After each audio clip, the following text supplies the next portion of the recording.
2 বছর পর বাংলাদেশি পর্যটকের জন্য খুলল ভারতের দরজা। 28 জুন থেকে করা যাবে ভিসার আবেদন, জানালেন নতুন হাই কমিশনার। কার্যক্রম চলবে দেশের 5টি সেন্টার থেকে। লক্ষ্মীপুরের ঢাকা বিশ্ববিদ্যালয়ের শিক্ষার্থী সহ একই পরিবারের 4 জনকে কুপিয়ে হত্যা, জানা যায়নি মা ও 3 মেয়ে খুনের রহস্য। গণপিটুনিতে অভিযুক্ত যুবকের মৃত্যু। নির্মাণের কয়েক মাসেই নতুন সড়কে খোঁড়াখুঁড়ি, উন্নয়ন কাজের অজুহাতে সেবা সংস্থায় তৈরি করছে জনদুর্ভোগ, সমন্বিত পরিকল্পনার অভাব, জবাবদিহিতা নিশ্চিতের তাগিদ।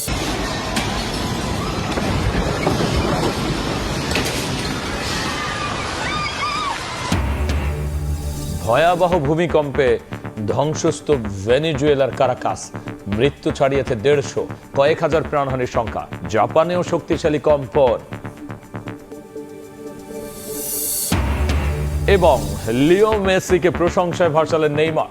সংশয় কাটিয়ে বিশ্বকাপে ফিরতে পেরে আনন্দিত ব্রাজিল পোস্টার বয়। নিয়মিত মাঠে নামার আশা।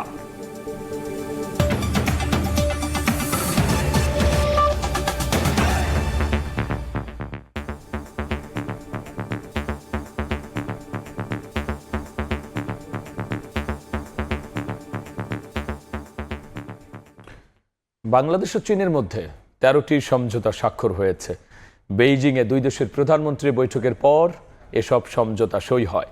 এর আগে তারেক রহমান ঐতিহাসিক গ্রেট হল অব দ্য পিপলে পৌঁছালে চীনের প্রধানমন্ত্রী উষ্ণ অভ্যর্থনা জানান বাংলাদেশের সরকার প্রধানকে।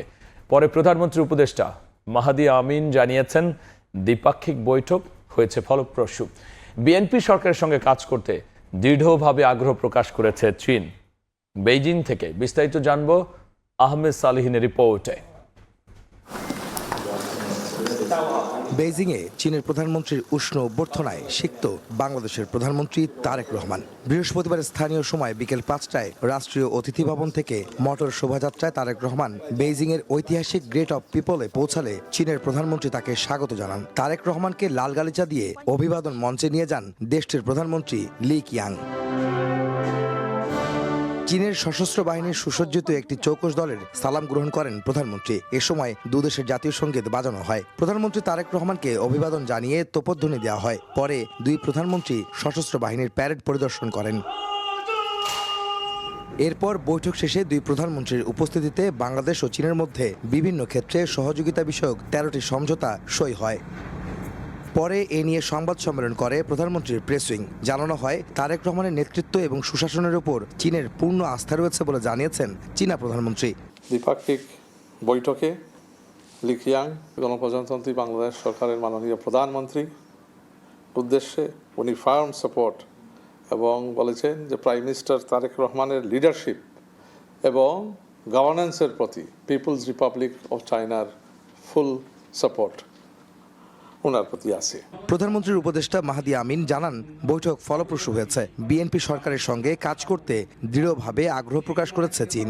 নির্বাচিত সরকার হিসাবে মাননীয় প্রধানমন্ত্রী জনাব তারেক রহমানের নেতৃত্বাধীন বিএনপি সরকারের সাথে দৃঢ়ভাবে একসাথে কাজ করার জন্য অনেক শক্তিশালী আগ্রহ প্রকাশ করেছে। আমাদের ব্রিক্সে সম্পৃক্ততার বিষয়ে আলোচনা হয়েছে এবং ব্রিক্সে বাংলাদেশের সংযুক্ত হওয়ার ক্ষেত্রে ওনারা ইতিবাচক ভূমিকা রাখবেন সেটি বলেছেন। মায়ানমারের সাথে যদি কোনো ডায়ালগ করার প্রয়োজন হয়, স্পেশালি রোহিঙ্গা রিপ্যাট্রিয়েশন বা প্রত্যাবাসনের জন্য, যেটা আমরা সবসময় বলছি যে ভলান্টারি, সেফ এবং ডিগনিফাইড রিপ্যাট্রিয়েশন চাই, সেক্ষেত্রে চীন বলেছে তারা ফ্যাসিলিটেট করতে চায়। চীন সফরের শেষ দিন শুক্রবার চীনা প্রেসিডেন্ট শি জিনপিং এর সঙ্গে সাক্ষাৎ করবেন প্রধানমন্ত্রী তারেক রহমান। আহমেদ সালেহিন, সময় সংবাদ, বেইজিং, চীন। বেইজিংয়ে বাংলাদেশ ও চীনের প্রধানমন্ত্রীর মধ্যে দ্বিপক্ষীয় বৈঠক অনুষ্ঠিত হয়। এর আগে ব্যবসায়ীদের নিবিড় সেবা নিশ্চিতে দ্রুতই চীনে বিনিয়োগ কার্যালয় চালুর ঘোষণা দেন প্রধানমন্ত্রী তারেক রহমান। বৃহস্পতিবার বেইজিংয়ে ইনভেস্টমেন্ট ফোরামে রাখা আলোচনায় সরকার প্রধান বলেছেন, দ্বিপক্ষীয় বাণিজ্য আরও সহজ করার নেওয়া হয়েছে উদ্যোগ। মিজানুর রহমানের ক্যামেরায় চীন থেকে দেখব আহমেদ সালেহিনের আরও একটি রিপোর্ট। চীন সফরে ব্যস্ত সময় পার করছেন প্রধানমন্ত্রী তারেক রহমান। বিনিয়োগ ও কর্মসংস্থান বাড়ানো সহ বিভিন্ন ইস্যুতে সংশ্লিষ্টদের সঙ্গে একের পর এক বৈঠক করছেন তিনি।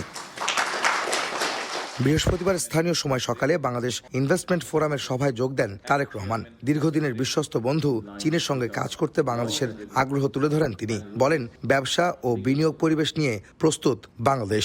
Bangladesh is undergoing a monumental economic and governance transformation. We are at a critical point of our journey, and I clearly say that Bangladesh is open for business, ready for the future, and keen to work with China, one of our long-standing and trusted friends. ব্যবসায়ীদের নিবিড় সেবা নিশ্চিতে দ্রুতই চীনে বিনিয়োগ কার্যালয় চালুর ঘোষণা দেন সরকার প্রধান। To demonstrate our commitment, my government has taken up a rigorous 180 days action plan.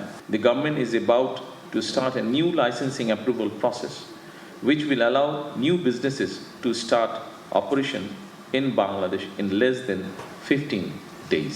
Today, I am also happy to announce that soon we will be opening our first investment office in China. Our objective is simple. Chinese investors should not have to wait until they arrive in Bangladesh to receive support. এর আগে cherry, hander, চায়নাটেক্স সহ বেশ কিছু বড় উদ্যোক্তা প্রতিষ্ঠান প্রধানের সঙ্গেও বৈঠক হয় প্রধানমন্ত্রীর। এছাড়া সরকার প্রধানের সঙ্গে সাক্ষাৎ করেন চায়না কমিউনিস্ট পার্টি সিপিসির আন্তর্জাতিক বিভাগের প্রধান লিউ হেইজিং। এ সময় বাংলাদেশ চীন মৈত্রী হাসপাতাল নির্মাণে দেশটিকে সহায়তার আহ্বান জানান প্রধানমন্ত্রী। বিএনপি এবং সিপিসির মধ্যে সই হয় একটি সমঝোতা স্মারকও। নির্বাচনী প্রতিশ্রুতিতে তারেক রহমান আগেই বলেছিলেন, ক্ষমতায় গেলে ভঙ্গুর অর্থনীতিকে ঘুরে দাঁড়ানোর জন্য বিদেশি বিনিয়োগ আনবেন তার দেশে। আর সেই স্বপ্ন নিয়ে চীন সফরে এখন প্রধানমন্ত্রী তারেক রহমান।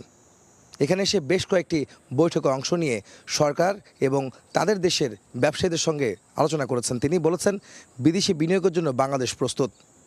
একই সঙ্গে চীন সরকারের পক্ষ থেকেও আশ্বাস পাওয়া গেছে, দেশে নতুন বিনিয়োগ আসবে বিদেশ থেকে। আহমেদ সালেহিন, সময় সংবাদ, চীন, বেইজিং। তিস্তাসহ দেশের বিভিন্ন নদী ব্যবস্থাপনায় বাংলাদেশ চীন ঐকমত্য হয়েছে। বেইজিং সফরে তারেক রহমানের সঙ্গে দেশটির পানি সম্পদ মন্ত্রীর বৈঠকের পরে কথা জানান প্রধানমন্ত্রীর উপদেষ্টা। পাশাপাশি বাংলাদেশে বিনিয়োগে আশ্বাস দিয়েছে চীনের সরকারি ও বেসরকারি খাতের প্রতিষ্ঠান। প্রধানমন্ত্রীর সফরে চীনের সঙ্গে বন্ধুত্বপূর্ণ আন্তঃরাষ্ট্রীয় সম্পর্ক আরও উচ্চতর পর্যায়ে উন্নীত হবে বলে আশা নীতি নির্ধারকদের। মিজানুর রহমানের ক্যামেরায় চীন থেকে আহমেদ সালেহিনের আরও একটি রিপোর্ট। ত্রয়োদশ জাতীয় সংসদ নির্বাচনে বিএনপির প্রতিশ্রুতির অগ্রাধিকারে ছিল তিস্তা মহাপরিকল্পনার বাস্তবায়ন। সরকার গঠনের পর চীনের সহযোগিতায় এই কার্যক্রম এগিয়ে নিতেও আলোচনা চলছে বাংলাদেশ সরকারের। বৃহস্পতিবার বেইজিংয়ে স্থানীয় সময় সকালে রাষ্ট্রীয় অতিথি ভবনে প্রধানমন্ত্রীর সঙ্গে বৈঠক করেন দেশটির পানি সম্পদ মন্ত্রী। আলোচনা হয় দ্বিপাক্ষিক বিভিন্ন বিষয়ে। গ্রহণের পর মাননীয় প্রধানমন্ত্রীর চীনে চতুর্থ ও বেইজিংয়ে দ্বিতীয় দিনের কর্মসূচির বিস্তারিত তুলে ধরতে সংবাদ সম্মেলন করে প্রেস উইং, যেখানে তিস্তা সহ দেশের বিভিন্ন নদী ব্যবস্থাপনায় চীন বাংলাদেশ ঐক্যমত্য হয়েছে বলে জানান প্রধানমন্ত্রীর উপদেষ্টা মাহাদি আমিন। উচ্চ পর্যায়ে সে বৈঠকে তিস্তা মহাপরিকল্পনা সহ বাংলাদেশের বিভিন্ন নদীর ব্যবস্থাপনা, বন্যা ঝুঁকি মোকাবেলা, নদী খনন, নদী ভাঙন রোধ, সেচ ও নৌ নেভিগেশন সহ বিভিন্ন সম্পৃক্ত বিষয়ে উন্নয়নের বিষয়ে দুই দেশের সহযোগিতা বাড়ানোর ঐক্যমত্য হয়েছে। চীনের সরকারি ও বেসরকারি খাত থেকে বাংলাদেশে বিনিয়োগের আশ্বাস পাওয়া গেছে বলেও জানান প্রধানমন্ত্রীর উপদেষ্টা মাহাদি আমিন। বিনিয়োগের পরিমাণটা আমরা এখন নির্ধারণ করিনি, স্বাভাবিকভাবে ওনারা কাজ করবেন, কাজ করে তারপরে জানাবেন। অবশ্যই এখানে বিনিয়োগের ক্ষেত্রে একটা ইন্টারেস্টিং ডাইনামিক যেটা চীনের ক্ষেত্রে প্রযোজ্য, অনেক ওদের স্টেট অর্গানাইজেশন রয়েছে, স্টেট রান এন্টারপ্রাইজ রয়েছে, অর্থাৎ সরকারি প্রতিষ্ঠান, কিন্তু তারা বিভিন্ন দেশে বিনিয়োগ করতে পারে। এই ধরনের প্রতিষ্ঠানগুলো ইতিমধ্যে আশ্বস্ত করেছে তারা বাংলাদেশকে প্রাধান্য দেবে বিনিয়োগের ক্ষেত্রে। বেশ কিছু বেসরকারি প্রতিষ্ঠান রয়েছে, তারাও বাংলাদেশে নতুনভাবে ইনভেস্টমেন্ট করতে চাচ্ছে, কারণ এখন একটা পলিটিক্যাল স্টেবিলিটি রয়েছে এবং আমাদের যে বাজেট রয়েছে সেই বাজেটটাকে ওনারা ইতিবাচকভাবে নিয়েছেন। পররাষ্ট্র উপদেষ্টা হুমায়ুন কবির বলেন, বিনিয়োগের অবারিত সুযোগ এবং বন্ধুত্বপূর্ণ সম্পর্ক আরও উচ্চতর পর্যায়ে নিতেই প্রধানমন্ত্রীর এই সফর। You can see the attraction that Bangladesh government is pulling here in Beijing and the attraction that its Prime Minister has on actually projecting and opening up opportunities and strengthening the relation between Bangladesh and China and taking it to new heights. বিকেলে চীনের প্রধানমন্ত্রী লি কিয়াং এর সঙ্গে সাক্ষাৎ করবেন তারেক রহমান। সেখানে 2টি চুক্তি ও 15টি সমঝোতা স্মারক স্বাক্ষরের কথা রয়েছে সরকার প্রধানের। আহমেদ সালেহিন, সময় সংবাদ, চীন। প্রধানমন্ত্রী তারেক রহমানের সফরের মধ্য দিয়ে বাংলাদেশ চীন সম্পর্ক আরও সুদৃঢ় হবে বলে মন্তব্য করেছেন বিএনপি সিনিয়র যুগ্ম মহাসচিব রুহুল কবির রিজভী। বৃহস্পতিবার সকালে নয়াপল্টনে বিএনপির কেন্দ্রীয় কার্যালয়ে সংবাদ সম্মেলনে এই কথা বলেছেন তিনি। বলেন, ফ্যাসিস্ট শাসনামলের একমুখী পররাষ্ট্রনীতি থেকে বেরিয়ে দেশ এখন জিয়াউর রহমানের বহুমুখী পররাষ্ট্রনীতির ধারায় অগ্রসর হচ্ছে। প্রধানমন্ত্রীর চীন সফর তারই প্রতিফলন। বাংলাদেশ ও চীনের মধ্যে প্রায় $18 বিলিয়ন দ্বিপাক্ষিক বাণিজ্য রয়েছে বলেও উল্লেখ করেন রিজভী।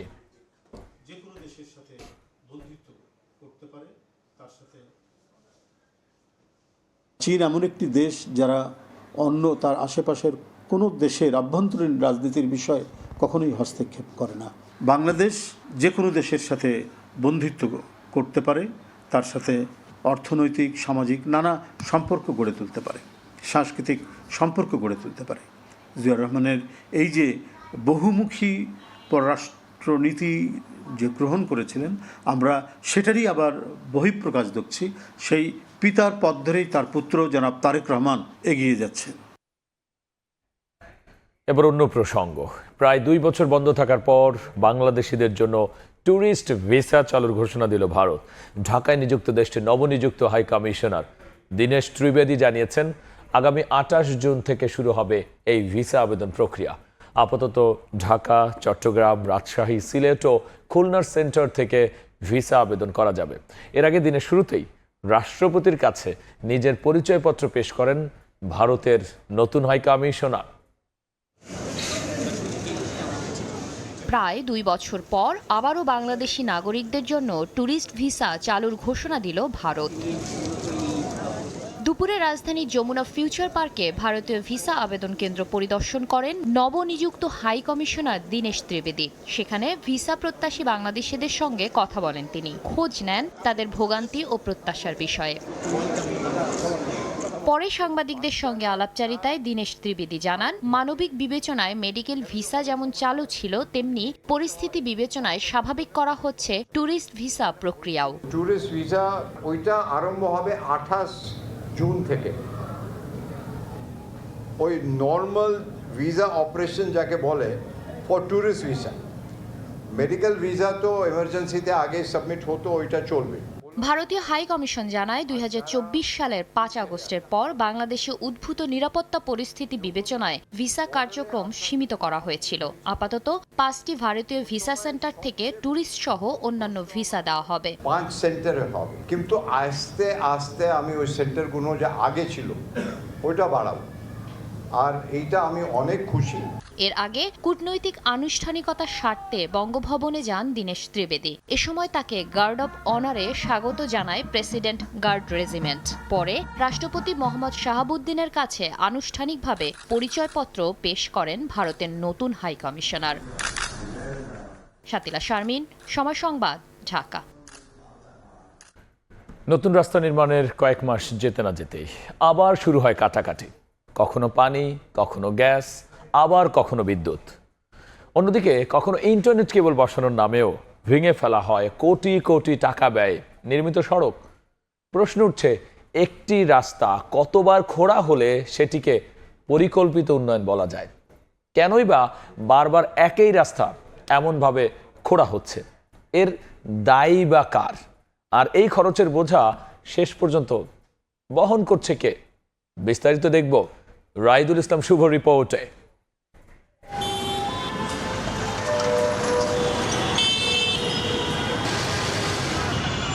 ব্যাঙের জীবনচক্রের মতোই চলছে রাজধানীর সড়কগুলোর উন্নয়ন ঘিরে জনদুর্ভোগের চক্র। একটি রাস্তা তৈরি হয়, ফিতা কাটা হয়, সংবাদ শিরোনাম হয়, তারপর শুরু হয় খোঁড়াখুড়ি। এক সংস্থা কাজ শেষ করে আরেক সংস্থা আসে, পুনরায় কাটা হয় রাস্তা, আবার মেরামত, আবার খনন। এ যেন রাজধানীবাসীর নিয়তি। ধানমন্ডি 13 এ সড়ক প্রায় 1 বছর আগে ড্রেনেজ উন্নয়ন কাজের জন্য রাস্তা খোঁড়া হয়। দীর্ঘ সময় পেরিয়ে গেলেও কাজের অগ্রগতি নেই। কিন্তু মেরামতের নামে রাস্তার এক অংশে ফেলে রাখা হয় মাটি, যার কারণে দীর্ঘ 6 মাস থেকে বন্ধ রয়েছে রাস্তাটি। মাটি ফেলাই রাখছে, যাতায়াতের জন্য অনেক লোক পইরা যায়, কষ্ট হয়। কোনো লেবারও আসে না, কোনো মিস্ত্রি আসে না, কোনো কন্ট্রাক্টর আসে না, কেউ আসে না। শহরের একটি রাস্তার নিচে পানি সরবরাহ, গ্যাস পাইপলাইন, বিদ্যুৎ বিতরণ, ড্রেনেজ, টেলিযোগাযোগ নেটওয়ার্ক সহ থাকে বহু সংস্থার অবকাঠামো। বিশেষজ্ঞদের মতে সমন্বিত পরিকল্পনা না থাকাই জনদুর্ভোগের কারণ। হাত জোর করে বলছি, বাংলাদেশের উন্নয়ন কখনোই তার প্রক্রিয়ার মধ্যে জনদুর্ভোগকে প্রাধান্য দিয়ে সময় নির্ভরতায় করা হয় না। খোঁড়া রাস্তার কারণে শুধু যানজটই তৈরি হয় না, অর্থনীতিবিদদের মতে যানজটে নষ্ট হওয়ার সময়ও একটি অর্থনৈতিক ক্ষতি। একজন কর্মজীবী মানুষ প্রতিদিন অতিরিক্ত 30 মিনিট থেকে 1 ঘন্টা রাস্তায় কাটালে বছরে শত শত ঘন্টা উৎপাদনশীল সময় হারিয়ে যায়। রাস্তা শুধু চলাচলের মাধ্যম নয়, এই সড়ক ঘিরে গড়ে ওঠে দোকানপাট। তাই বারবার খোঁড়াখুড়িতে ক্ষতিগ্রস্ত হয় ব্যবসারও। এত ক্ষতির হিসাব কি পৌঁছাচ্ছে না কর্তৃপক্ষের কানে? তাহলে দায় কার? ঠিকাদার নাকি সরকারের বিভিন্ন দফতরের? সমন্বয় করে একই কাজ বারবার না করার প্রবণতা থেকে সরে আসা, এই তিনটিকে গুরুত্ব দিয়ে সমস্ত কাজ পরিচালনায় সিটি কর্পোরেশন এবং সেবা সংস্থাকে বাধ্য করলেই আমরা বড় ধরনের গুণগত পরিবর্তন দেখব। কোটি কোটি টাকার রাস্তা, অসংখ্য মানুষের সময় এবং প্রতিদিনের দুর্ভোগ। উন্নয়ন কি নাগরিক জীবনে সহজ করছে নাকি আরও কঠিন? রায়দুল ইসলাম শুভ, সময় সংবাদ, ঢাকা। রাত 11টার সময় আরও থাকছে। মেহেরপুরে 7 জনকে ঠেলে পাঠানোর চেষ্টা ঠেকালো বিজিবি। পুশিন ইস্যু জিয়ে রেখে পঞ্চায়েত নির্বাচনে ফায়দা নিতে চায় বিজেপি। উস্কানিতে পা না দেওয়ার পরামর্শ। একমাত্র আরএফএল ক্লাস পাইপ নিশ্চিত করে প্রতি ইঞ্চিতে সঠিক থিকনেস ও সঠিক মাপ। পাইপের বস, না কিনলে লস। প্রায় 3 বছরের অপেক্ষা, ইনজুরির সাথে লড়াই আর বুক ভরা সংশয়, সব কিছুকে একপাশে সরিয়ে অবশেষে সিলেসাউদের জার্সিতে ফিরলেন নেইমার জুনিয়র। স্কটল্যান্ডের বিপক্ষে ম্যাচের 76 মিনিটে যখন তিনি মাঠে নামলেন মায়ামির হার্ড রক স্টেডিয়াম তখন রূপ নিয়েছিল এক টুকরো ব্রাজিলে। ম্যাচ শেষে তাই আবেগ ধরে রাখতে না পেরে কান্নায় ভেঙে পড়েন 34 বছর বয়সী এই তারকা। একই সাথে প্রশংসায় ভাসিয়েছেন মেসিকেও। মায়ামির হার্ড রক স্টেডিয়ামে তখন সাম্বার ছন্দ। স্কটল্যান্ডের রক্ষণভাগ ভেঙে চুরমার করে দিচ্ছেন ভিনিসিয়াস জুনিয়র আর ম্যাথিউস কুনিয়া। 3-0 ব্যবধানের জয়ে গ্রুপ সি এর শীর্ষস্থান নিশ্চিত করে মাঠ ছাড়ছে সেলেসাউরা। কিন্তু সব ছাপিয়ে এই ম্যাচের গল্পটা হয়ে থাকলো অন্য একজনের। ম্যাচের ঘড়িতে তখন 76 মিনিট। ফোর্থ অফিসিয়াল সাবস্টিটিউশনের বোর্ডটা তুলতেই পুরো স্টেডিয়াম এক ঝটকায় দাঁড়িয়ে গেল। দীর্ঘ 980 দিন পর ব্রাজিলের সেই চিরচেনা 10 নম্বর জার্সি গায়ে মাঠে নামলেন নেইমার জুনিয়র। 2023 সালের অক্টোবরে উরুগুয়ের বিপক্ষে এসিএল ইনজুরির সেই দুঃস্বপ্ন, একের পর এক অস্ত্রোপচার আর কদিন আগের কাফ ইনজুরি, সব বাধা পেরিয়ে এই মুহূর্তটার জন্যই অপেক্ষা করছিল ফুটবল বিশ্ব। ফিরতে পেরে দারুণ লাগছে। আমি সত্যি খুব আনন্দিত। আসলে আমি বেশ আবেগপ্রবণ হয়ে পড়েছি। রেফারির শেষ বাঁশি বাজার পর আমি শুধু আমার পরিবারের দিকে তাকাচ্ছিলাম। সবাই জানে এটা কতটা কঠিন একটা লড়াই ছিল। তারা খুব কাছ থেকে আমার কষ্টটা দেখেছে। জাতীয় দলের হয়ে আরও একটা বিশ্বকাপ খেলাটাই ছিল আমাদের লক্ষ্য, আর আমি সেটা পেরেছি। মাঠে কাটানো 14 মিনিটে নেইমারের প্রতিটা টাচেই গ্যালারি থেকে এসেছে চিৎকার। আর ম্যাচ শেষের বাঁশি বাজতেই ক্যামেরা যখন তার উপর জুম করলো, দেখা গেল এক অন্যরকম দৃশ্য। আবেগের বাঁধ ভেঙে চোখের জল মুছছেন 34 বছর বয়সী তারকা। কার্লোর আস্থার প্রতিদান দিয়ে নেইমার জানালেন তিনি এখন পুরোপুরি প্রস্তুত। শারীরিকভাবে আমি এখন বেশ ভালো আছি। গত কয়েকটা দিন খুব পরিশ্রম করেছি। প্রায় 30 দিনের মতো আমি মাঠের বাইরে ছিলাম, যার মধ্যে 25 দিনই কেটেছে ফিটনেস নিয়ে কাজ করতে। তাই আমি ভালো শেপে আছি। অবশ্যই আমি আরো বেশি সময় মাঠে খেলতে চাই, তবে সেটা কোচের সিদ্ধান্তের উপর নির্ভর করছে। মেসি মাঠে দুর্দান্ত, মাঠের বাইরেও সে দারুণ একজন মানুষ। সে আমার খুব কাছের বন্ধু। সে জানে আমি তাকে কতটা ভালোবাসি এবং পছন্দ করি। টিনেজার থেকে 34 বছরের অভিজ্ঞ সেনানী নেইমারের ক্যারিয়ারে চোটের আঘাত হয়তো অনেক প্রাপ্তি কেড়ে নিয়েছে, কিন্তু কেড়ে নিতে পারেনি তার ফুটবল সত্তাকে। কিংবদন্তিদের মঞ্চে নিজের জায়গাটা আরো উঁচুতে নিয়ে যেতে নেইমার ফিরেছেন আর জানিয়েছেন তিনি ফুরিয়ে যাননি। নিয়ন মোহাইমেন, সময় সংবাদ। দেখছেন রাত 11টার সময়, সঙ্গেই থাকুন। দেখছেন রাত 11টার সময়। মাদক নিয়ন্ত্রণে আইন সংশোধন করা হবে বলে জানিয়েছেন স্বরাষ্ট্রমন্ত্রী সালাউদ্দিন আহমদ। বৃহস্পতিবার সকালে সচিবালয়ে তিনি বলেন, এ সংক্রান্ত মামলা জট দূর করতে আলাদা ট্রাইব্যুনাল গঠনের পরিকল্পনা করছে সরকার। শীঘ্রই জাতীয় সংসদে বিল উত্থাপন করা হবে বলেও জানান মন্ত্রী। দেশে বর্তমানে প্রায় ৮২ লাখ মানুষ কোনো না কোনো মাদকের সঙ্গে সম্পৃক্ত, যা মোট জনসংখ্যার প্রায় ৪.৮৮%। দিন দিন মাদক সংকট প্রকট হলেও তৈরি হয়নি যথেষ্ট সরকারি চিকিৎসা সুবিধা। মাদকদ্রব্যের অপব্যবহার ও অবৈধ পাচার বিরোধী আন্তর্জাতিক দিবস উপলক্ষে বৃহস্পতিবার সচিবালয়ে স্বরাষ্ট্রমন্ত্রী সালাউদ্দিন আহমদ জানান, মাদকাসক্তের চিকিৎসায় ঢাকাসহ বিভাগীয় নিরাময় কেন্দ্রে শয্যা বাড়ানো হয়েছে। এছাড়া বেসরকারি প্রতিষ্ঠানগুলোকে উৎসাহিত করতে নেওয়া হয়েছে নানা উদ্যোগ। কিন্তু দেশে মাদকাসক্তদের সংখ্যার তুলনায় সরকারি চিকিৎসা সুবিধা এখনো যথেষ্ট নয়। ঢাকাস্থ কেন্দ্রীয় মাদকাসক্তি নিরাময় কেন্দ্রকে ২৫০ শয্যার ৭টি বিভাগীয় শহরে ২০০ শয্যা বিশিষ্ট মাদকাসক্তি নিরাময় ও পুনর্বাসন কেন্দ্র নির্মাণ শীর্ষক প্রকল্পের কার্যক্রম শুরু হয়েছে। বিদ্যমান আইনে মাদক নিয়ন্ত্রণ সম্ভব হচ্ছে না জানিয়ে মন্ত্রী বলেন, মাদক আইন সংশোধনের উদ্যোগ নিয়েছে সরকার। সংসদের চলতি অধিবেশনেই এটি উত্থাপন করা হবে। যেটা বিদ্যমান আছে এই আইন দিয়ে মাদকের বিরুদ্ধে ফাইট করা যাচ্ছে না। মাদক দ্রব্য নিয়ন্ত্রণ অধিদপ্তরের কর্মকর্তাদের সক্ষমতা বাড়ানো যাচ্ছে না। সেই আইনটা আগামী কয়েকদিনের ভিতরে পার্লামেন্টে উঠবে ইনশাআল্লাহ। হাজতখানার ব্যবস্থা রাখা, ট্রান্সপোর্টেশনের ব্যবস্থা রাখা, ডগ স্কোয়াডের ব্যবস্থা রাখা, অত্যাধুনিক অস্ত্র দেয়া হবে। মাদকের অসংখ্য মামলা আদালতে ঝুলছে জানিয়ে তিনি জানান, বিচার কাজ দ্রুত সম্পন্ন করতে বিশেষ ট্রাইব্যুনাল গঠনের প্রস্তাব পাঠানো হয়েছে। ৮০,০০০ মামলা পেন্ডিং আছে ঢাকায়, কক্সবাজারে ১৮,০০০-এর উপর, চট্টগ্রামে প্রায় ৩৯,০০০। এই মামলাগুলো পরিচালনার জন্য আলাদা ট্রাইব্যুনাল সৃজনের প্রস্তাব দিয়েছি। পাশাপাশি এখতিয়ার সম্পন্ন আদালতও থাকবে। এদিন ৭৩টি মাদক নিরাময় কেন্দ্রকে ১,১০ লাখ টাকা অনুদানের চেক তুলে দেন স্বরাষ্ট্রমন্ত্রী। প্রসূন আশিস, সময় সংবাদ, ঢাকা। বৈষম্য বিরোধী আন্দোলনের বর্ষপূর্তি উপলক্ষে ৩৬ দিনের কর্মসূচি ঘোষণা করেছে ১১ দলীয় ঐক্যজোট। বৃহস্পতিবার দুপুরে মগবাজারে জামায়াতের কেন্দ্রীয় কার্যালয়ে সংবাদ সম্মেলনে কথা জানান ১১ দলীয় ঐক্যজোটের সমন্বয়ক ও জামায়াতের সহকারী secretary general doctor AHM Hamidur Rahman Azad.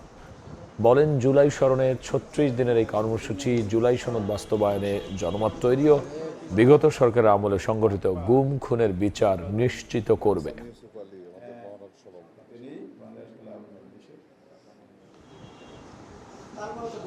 আমরা জুলাই অভ্যুত্থানের পক্ষে জনসচেতনতা বৃদ্ধি, গণভোটের রায় বাস্তবায়নের দাবিতে চলমান আন্দোলনকে জোরদার করা এবং গুম খুন সহ সকল গণহত্যার দ্রুত বিচার।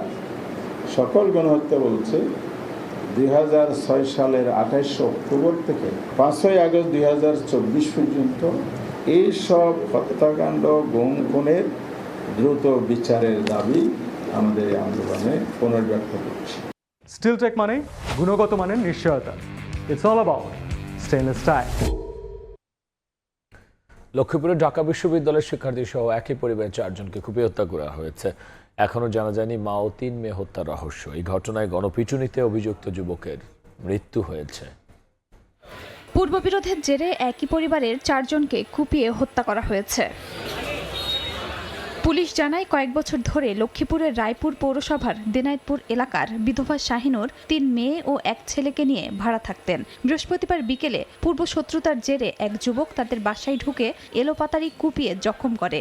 ঘটনাস্থলেই মা শাহিনুর, বড় মেয়ে ঢাকা বিশ্ববিদ্যালয়ের শিক্ষার্থী সাইমা ও ছোট মেয়ে ৯ বছরের শিফা মারা যায়। গুরুতর আহত কলেজ ছাত্রী আরেক মেয়ে ইকরাকে আশঙ্কাজনক অবস্থায় ঢাকা মেডিকেলে নেয়ার পথে তারও মৃত্যু হয়। এখানে ৩ জনের হত্যা করছে, কারা করছে লোক আছে বলে সবাই চিৎকার দিয়ে বহুত মানুষ জড়ো হয়েছে আর কি। পাশে যে ছাদটা, ওই ছাদের পাইপ দিয়ে উপরে উত্তোলন ছিল হিয়ানে দিচ্ছে। স্থানীয়রা অভিযুক্ত অন্তর মজুমদারকে গণপিটুনি দিয়ে পুলিশে দেয়। সদর হাসপাতালে চিকিৎসাধীন অবস্থায় তার মৃত্যু হয়। ১ বছর আগে অভিযুক্ত একই বিল্ডিংয়ে ভাড়া থাকতো বলে জানিয়েছে পুলিশ। যে অভিযুক্ত তাকে জানলা দিয়ে ভিতরে দেখতে পায়, যে সে ভিতরে হাঁটাহাঁটি করছে, তাকে জিজ্ঞাসা করে এবং সে বলে যে সে পানির কল সারার জন্য এখানে আসছে। তখন তার সন্দেহ হয়, ফলে সে বাইরে থেকে কলস্তফল গেটটা আটকায় দেয়, দিয়ে আশেপাশের লোকজনের খবর দেয়। অন্যান্য মহিলারা সব একসাথে হয়ে তারা কিছুজন মিলে যখন ঘরের মধ্যে ঢুকেই দেখে রক্তাক্ত অবস্থা। এদিকে ফরিদপুরের সালথার জাদুনন্দী এলাকার পাটক্ষেত থেকে যুবকের হাত পায়ের রগকাটা মরদেহ উদ্ধার করে পুলিশ। স্বজনদের অভিযোগ, পূর্বশত্রুতার জেরে প্রতিপক্ষরা কুপিয়ে হত্যা করেছে পানু ফকিরকে। হত্যার কারণ জানতে তদন্ত চলছে বলে জানিয়েছে পুলিশ। খাদিজা স্বপ্না, সময় সংবাদ। রাত 11টার সময় আরও থাকছে। দিনাজপুরে নদীতে গোসল করতে নেমে প্রাণ গেল একই পরিবারের 3 নারীর। সিরাজগঞ্জ সহ 3 জেলায় পানিতে ডুবে 4 শিশুর মৃত্যু। মেহেরপুর সীমান্ত দিয়ে 7 জনকে পুশিনের চেষ্টা করছে ভারতীয় সীমান্তরক্ষী বাহিনী বিএসএফ।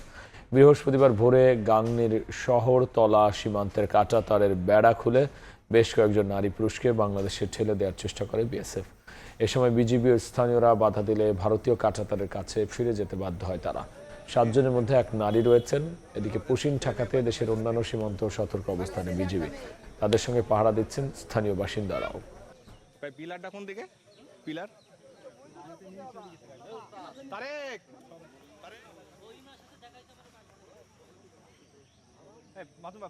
5টার সময় দেখছি ওই লোকগুলো আসছে, আসার পরে তারপরে পার করার চেষ্টা করে, আমরা বাধা দিই, তারপর ওদের ভিতরে রেখে আসি। মিডিয়ার ভাইয়েরা এবং পাবলিকরা আটকে রাখি, দেখি যে 6 জন পুরুষ 1 জন নারী আটকানোর পরে জনগণ ওঠার পরে সকাল 8টার সময় জনগণের চাপ দেখি এবং বিজিবির চাপ দেখি তারা ভারতের বিএসএফ উঠি নেয়।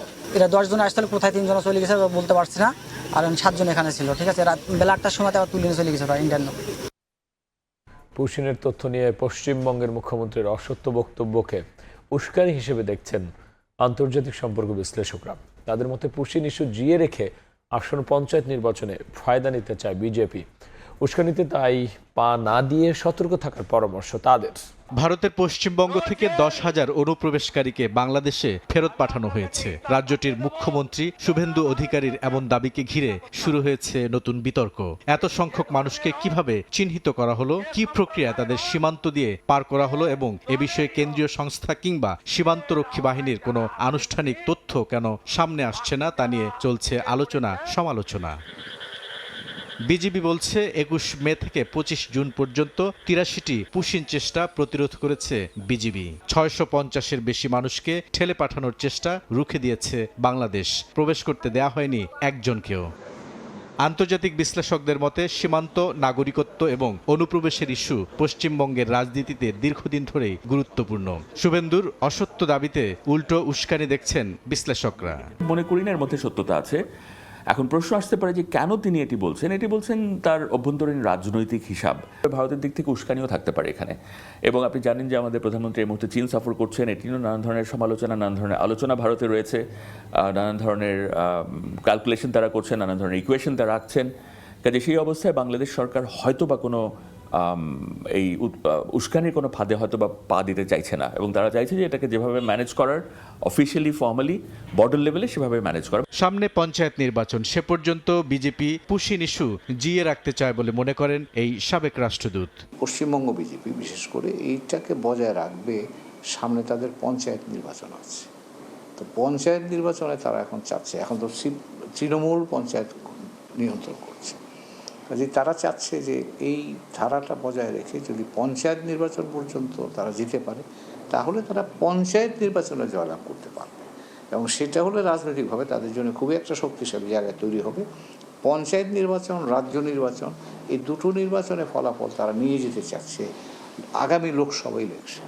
প্রকৃত পরিস্থিতি তুলে ধরতে সরকারকে স্বচ্ছতার সাথে তথ্য উপস্থাপনের পরামর্শ দিচ্ছেন বিশ্লেষকরা। তাদের ভাষ্য, এসব ঘটনা দীর্ঘমেয়াদে দুই দেশের জন্য ভালো কিছু বয়ে আনবে না। এই যে এসকেলেট করছে এই ধরনের মন্তব্য, আমি মনে করি এটা কিন্তু আসলে বাংলাদেশ ভারত সম্পর্কের জন্য দীর্ঘমেয়াদে এটা ক্ষতিকর হবে। বুলবুল রেজা, সময় সংবাদ, ঢাকা। দেখছেন রাত 11টার সময়, সঙ্গী থাকুন। দেখছেন রাত 11টার সময়। বৃষ্টি ও পাহাড়ি ঢল কমায় উত্তরাঞ্চলে নদ নদীর পানি কমতে শুরু করলেও নতুন আতঙ্ক ভাঙন। গাইবান্ধায় ব্রহ্মপুত্র ঘাঘট নদীর তীরবর্তী এলাকায় তীব্র ভাঙনে দিশেহারা বাসিন্দারা। শেষ সম্বল রক্ষায় ঘরবাড়ি অন্যত্র সরিয়ে নিচ্ছেন অনেকে। এদিকে কুড়িগ্রামে নিচু এলাকায় তলিয়ে গেছে সবজির ক্ষেত।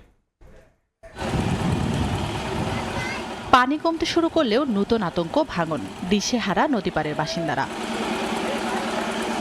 গাইবান্ধায় তিস্তা ও করতোয়ার পানি কমতে শুরু করলেও 20টি পয়েন্টে শুরু হয়েছে তীব্র ভাঙন। ঘরবাড়ি অন্যত্র সরিয়ে নেন নদীপাড়ের মানুষ। অন্যদিকে বেড়েছে ব্রহ্মপুত্র ও ঘাঘট নদীর পানি। 12 ঘন্টার ব্যবধানে ব্রহ্মপুত্র নদের পানি 14 সেন্টিমিটার বেড়ে বিপদসীমার 128 সেন্টিমিটার ও ঘাঘট নদীর পানি 11 সেন্টিমিটার বেড়ে বিপদসীমার 198 সেন্টিমিটার নিচ দিয়ে প্রবাহিত হচ্ছে। 4-5 দিন অতিরিক্ত ভাঙতিছে, অনেক বাড়ি ঘর ভাঙছে, অনেক ফসলি জমি, অনেক জমি ভাঙে গেছে। জায়গা জমি এলা কিনে নিয়ে বাড়ি করছি, এখন সেটাও যদি ভাঙি যায় যাবো কোথায়? যেটুকু জায়গা ছিল ওইটুকুর মধ্যে ঘরবাড়ি করেছিলাম, এখন ওটুকু যদি যায় তাহলে আমাদের ঘরবাড়ি করার মতো জায়গা নেই। রংপুরে তিস্তার তীব্র স্রোতে ভাঙন ধরেছে মহিপুর তিস্তা সেতু রক্ষা বাঁধে। নতুন করে দেখা দিয়েছে ধস। এরই মধ্যে নদী গর্ভে বিলীন হয়ে গেছে বাঁধের প্রায় 130 মিটার অংশ। মনে করি যেটা বাঁধ আছে সেই বাঁধটা যদি মনে করি যে বন্যা আসে এখন ওসরি যাইতে ধরে, মানে তখন ভাঙার পরে তাহলে এই বাড়ি ঘর দিয়ে খুব সমস্যার মধ্যে পড়ে যায়। শহর এলাকাতে বাস করি থাকি, আমরা কখন ভাঙি যায় তার আশায় ধকপক করে রাত পাই কখন পানি এসি। গত 12 ঘন্টায় কুড়িগ্রামে তিস্তা, ধরলা ও দুধকুমারের পানি কিছুটা কমলেও 1 থেকে 2 সেন্টিমিটার বেড়েছে ব্রহ্মপুত্র নদের পানি। পানি ওঠানামায় নিচু এলাকা প্লাবিত হয়ে ক্ষতির মুখে পটল, পাটসহ বিভিন্ন সবজি। পটল, তারপর মরিচ, ঝিঙ্গা, চিচিঙ্গা এলে সব কাজ ডুবে গেছে। 1 হাত পানি বললে একদম রাস্তায় উঠে যাবে বা প্রত্যেক বাড়ির গেটে গেটে আসি যাবে। এদিকে সুনামগঞ্জের ঘোলঘর পয়েন্টে বিপদসীমার 77 সেন্টিমিটার নিচ দিয়ে প্রবাহিত হচ্ছে সুরমা নদীর পানি। 6 জেলায় বন্যা মোকাবেলায় সব ধরনের প্রস্তুতি নিয়েছেন কর্তৃপক্ষ। তানজিনা তাসনিম, সময় সংবাদ। দেখছেন রাত 11টার সময়। সঙ্গী থাকুন। প্রতিটি মানুষের জন্য চিকিৎসা সেবা সহজলভ্য করতে সরকার কাজ করছে বলে জানিয়েছেন সমাজ কল্যাণ মন্ত্রী doctor A Z M Zahid Hossain. বৃহস্পতিবার দুপুরে রাজধানীর জাতীয় হৃদরোগ ইনস্টিটিউট ও হাসপাতালে জন্মগত হৃদরোগীদের আর্থিক অনুদান প্রদান অনুষ্ঠানে কথা বলেছেন তিনি। দেশের মানুষের জন্য সরকারের সব কার্যক্রম উল্লেখ করে সমাজ কল্যাণ মন্ত্রী বলেন, মানবিক ও অন্তর্ভুক্তিমূলক বাংলাদেশ গড়ার লক্ষ্যে কাজ করছে সরকার। দুর্নীতির ব্যাপারে বিন্দুমাত্র ছাড় না দেওয়ার কথা জানিয়ে সব ক্ষেত্রে স্বচ্ছতা নিশ্চিতে সরকারের অবস্থান তুলে ধরেন তিনি। অনুষ্ঠানে স্বাস্থ্য প্রতিমন্ত্রী ডক্টর এম এ মুহিত বলেন, জনগণের পাশে থাকতে সরকারের মানবিক সহায়তার ধারা অব্যাহত থাকবে। যাতে ধনী দরিদ্র কেউ এই দেশে চিকিৎসার অভাবে ফিরে না যায়, ধনী দরিদ্র কেউই যেন এদেশে চিকিৎসার অভাবে মৃত্যুবরণ না করেন, এই লক্ষ্য নিয়ে সুস্বাস্থ্যের বাংলাদেশ গড়ার স্বপ্ন নিয়ে আমরা কাজ করে যাচ্ছি। পয়সার জন্য মানুষের চিকিৎসা হবে না, আমাদের প্রধানমন্ত্রী এবং বর্তমান সরকার এটা বিশ্বাস করে না। পয়সার জন্য মানুষের পড়াশোনা আটকে যাবে এটা আমরা বিশ্বাস করি না, আমাদের প্রধানমন্ত্রী বিশ্বাস করে না। সো আমরা মানুষকে ওই পর্যায়ে মানুষের পাশে দাঁড়াতে চাই বর্তমান সরকার। সরকার ইজ ভেরি মাচ কমিটেড এই সমস্ত মানুষের পাশে দাঁড়ানোর, এবং আমরা আপনাদের সহযোগিতা চাই। দেখছেন রাত 11টার সময়। সঙ্গী থাকুন। দেখছেন রাত 11টার সময়। দেশের আর্থিক খাতে কোনো রাজনৈতিক নিয়োগ দেওয়া হয়নি বলে জানিয়েছেন অর্থমন্ত্রী আমির খসরু মাহমুদ চৌধুরী। বৃহস্পতিবার সকালে রাজধানীর কাকরাইলে আইডিবি ভবনে আয়োজিত সেমিনারে কথা বলেন তিনি। মন্ত্রী জানান, আগের সরকার 1300 উন্নয়ন প্রকল্প রেখে গেছে, যা বর্তমান সরকারের জন্য বোঝা। সব প্রকল্প যথাযথ কার্যকরভাবে মনিটর করা হবে বলেও জানান তিনি। বলেন, সব স্তরের মানুষের বাজেটের আওতায় নিয়ে আসার চেষ্টা করা হয়েছে। জানান, সরকার কৃষি খাতকে সবচেয়ে বেশি প্রাধান্য দিচ্ছে।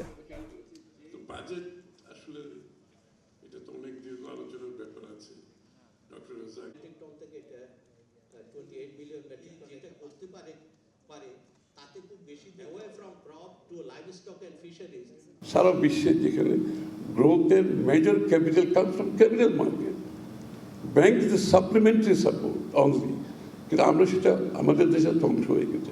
সো আমরা ক্যাপিটাল মার্কেট আপনারা লক্ষ্য করেছেন, একটা নিউ কমিশন বাই প্রফেশনাল, কোনো পলিটিক্যাল অ্যাপয়েন্টমেন্ট এখানে হয় না। অ্যাকচুয়ালি আমি চিনিও না এদেরকে, কোয়াইট অনেস্টলি। আমরা যাদেরকে অ্যাপয়েন্টমেন্ট দিয়েছি একজন ছাড়া আমি কাউকে চিনি না personally, but they are all highly professional people experience in capital market. 1 জুলাই থেকে বাংলা কিউআর কোড ছাড়া কোনো লেনদেন হবে না বলে জানিয়েছে বাংলাদেশ ব্যাংক। দেশে ক্যাশলেস লেনদেন আরও সহজ, নিরাপদ ও সমন্বিত করতেই এমন ক্যাম্পেইন। সাশ্রয়ী করার সঙ্গে সঙ্গে রাজস্ব আহরণ যেমন বাড়বে, তেমনি কমবে দুর্নীতিও। বাংলাদেশ ব্যাংক প্রাঙ্গণে প্রথম কোনো মেলা, বিভিন্ন বিভাগের কর্মকর্তা কর্মচারীদের ঘরের এই উৎসব বাংলা কিউআর শুরু করা নিয়ে। ডেপুটি গভর্নর থেকে শুরু করে সবাই কেনাকাটা করছেন কাগজবিহীন এক কিউআর ব্যবহার করে। যে কোনো অঙ্কের টাকা লেনদেন করতে পারায় খুচরো পয়সা মেলানোর কোনো ঝামেলা নেই। সময় কম লেগেছে, অনলাইনের মাধ্যমে কেনাকাটা করা যায়, এটা তো আমাদের কাছে অনেক হেল্পফুল। টাকা ছাড়া আমি কি কার্ডে কিনলাম, এটাই আমার মানে বর্তমান ভালো লাগতেছে। খুচরা টাকা লেনদেনের যে একটা সময় লাগে, এই সময়টা অ্যাকচুয়ালি সাশ্রয় হচ্ছে। বৃহস্পতিবার সকালে উদ্বোধনী অনুষ্ঠানে বাংলাদেশ ব্যাংক জানায় 1 জুলাই থেকে বাংলা কিউআর ছাড়া কোনো লেনদেন করা যাবে না। আগামী 1 তারিখ থেকে এটা কম্পালসারি সবার জন্য। এটাই একমাত্র কিউআর কোড, অন্য কোনো অপারেটর বা অন্য কোনো কিউআর কোড এখানে আমাদের দেশে চলবে না। সাশ্রয়ী করার সঙ্গে সঙ্গে রাজস্ব আহরণ বাড়বে বলে মনে করছে বাংলাদেশ ব্যাংক। পাশাপাশি প্রান্তিক মানুষের কাছে বৃহৎ অর্থনীতির সুবিধা পৌঁছে দেওয়া সম্ভব হবে। এভরিথিং ডিজিটাল সিস্টেমে হবে, তখন মানি কিন্তু মানুষ ডিজিটাল ওয়ালেটে রাখতে হবে। যখন ডিজিটাল ওয়ালেটে রাখবে, এটা গভর্নমেন্টের আন্ডার ওয়াচডগে থাকতে পারবে, এবং এই ওয়াচডগে থাকার কারণে গভর্নমেন্ট মানি লন্ডারিং ইস্যুটাকে অ্যাড্রেস করতে সক্ষম হবে। আমরা ফাইন্যান্সিয়াল ইনক্লুশনকে আরও বাড়াতে সক্ষম হব। এতে করে লেনদেন সহজ হবে, এতে করে লেনদেন সিকিউর হবে, নিশ্চিত হবে, এবং লেনদেনের নিরাপত্তা বৃদ্ধি হবে। এরই মধ্যে স্কুল, কলেজ, বিশ্ববিদ্যালয়ের মতো সকল শিক্ষা প্রতিষ্ঠানে বেতন, ফি লেনদেন, সরকারি বেসরকারি হাসপাতালের স্বাস্থ্যসেবায় যে কোনো খরচ, ব্যবসা পরিচালনায় নতুন ট্রেড লাইসেন্স গ্রহণ ও পুরনো ট্রেড লাইসেন্স নবায়নে বাংলা কিউআর বাধ্যতামূলক করার নির্দেশনা দিয়েছে কেন্দ্রীয় ব্যাংক। সিলিয়া সুলতানা, সময় সংবাদ, ঢাকা। পরীক্ষা নিয়ে বিতর্ক বন্ধ করতেই অভিন্ন প্রশ্নে পরীক্ষা নেওয়ার সিদ্ধান্ত নেওয়া হয়েছে বলে জানিয়েছেন শিক্ষামন্ত্রী ডক্টর আনম এহসানুল হক মিলন। পরীক্ষা হলের প্রতিটি কেন্দ্রে সিসি ক্যামেরার আর্কাইভ সংরক্ষণ করা হবে। যদি আর্কাইভ না পাওয়া যায়, সেক্ষেত্রে ব্যবস্থা নেওয়া হবে। বরিশাল অঞ্চলের আওতাধীন কেন্দ্রগুলোর ভারপ্রাপ্ত কর্মকর্তাদের সঙ্গে মতবিনিময় সভায় তিনি একথা বলেন। এবারের পরীক্ষা একক প্রশ্নের পরীক্ষা, 9টি বোর্ড এক প্রশ্নের পরীক্ষা দেবে। কোশ্চেন আউট হতে দেওয়া যাবে না। হলে পরে কঠিন পানিশমেন্টের ব্যবস্থা করা হবে, কোনো ছাড় দেওয়া হবে না। এমন পানিশমেন্ট হবে যে সারা জীবন বাংলাদেশ মনে থাকবে যে এই প্রশ্নপত্র বের করেছে। 60 দিনের মধ্যে 43তম বিসিএস নন ক্যাডারদের ফলাফল পুনরায় প্রকাশের নির্দেশ দিয়েছেন হাইকোর্ট। বৃহস্পতিবার সকালে বিচারপতি শশাঙ্ক শেখর সরকার ও বিচারপতি উর্মি রহমানের হাইকোর্ট বেঞ্চ এই রায় ঘোষণা করেন। পরে রিট করে আইনজীবী বলেন, 43তম বিসিএস নন ক্যাডারদের নিয়োগ স্বচ্ছ হয়নি বলে হাইকোর্ট রায়ের পর্যবেক্ষণে বলেছেন।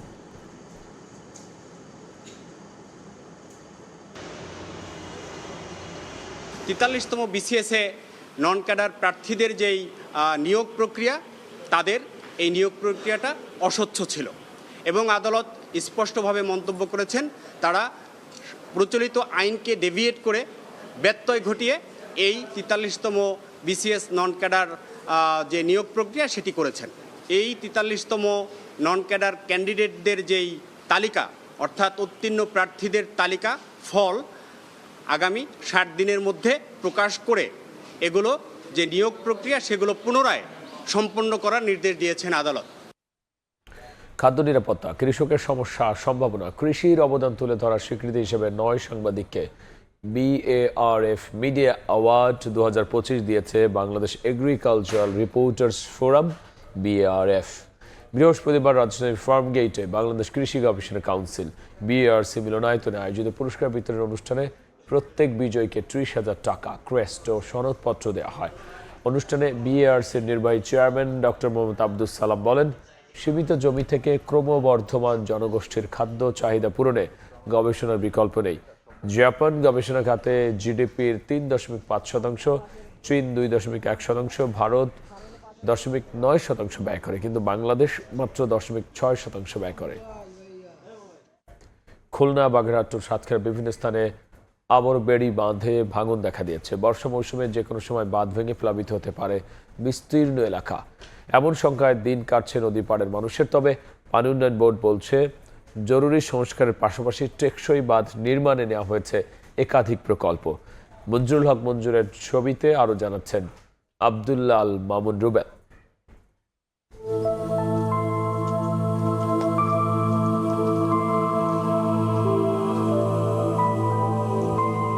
চোখে মুখে আতঙ্ক নিয়ে খুলনার দাকপের পানখালী ইউনিয়নে ঝপঝপিয়া নদীর পাড়ে হাঁটছেন এই বৃদ্ধা। গত 5 বছরে 3 দফা নদী ভাঙনে হারিয়েছেন বসতভিটা। এবারও বর্ষা শুরু হতেই বাঁধে দেখা দিয়েছে নতুন ভাঙন। শুধু পানখালী নয়, ভাঙনের ঝুঁকি ছড়িয়ে পড়েছে পুরো দক্ষিণাঞ্চল উপকূলে। দাকপের জাবেরের খেয়াঘাট, লক্ষ্মীখোলা ও নলডাঙ্গা সহ অন্তত 10টি পয়েন্ট ঝুঁকিতে।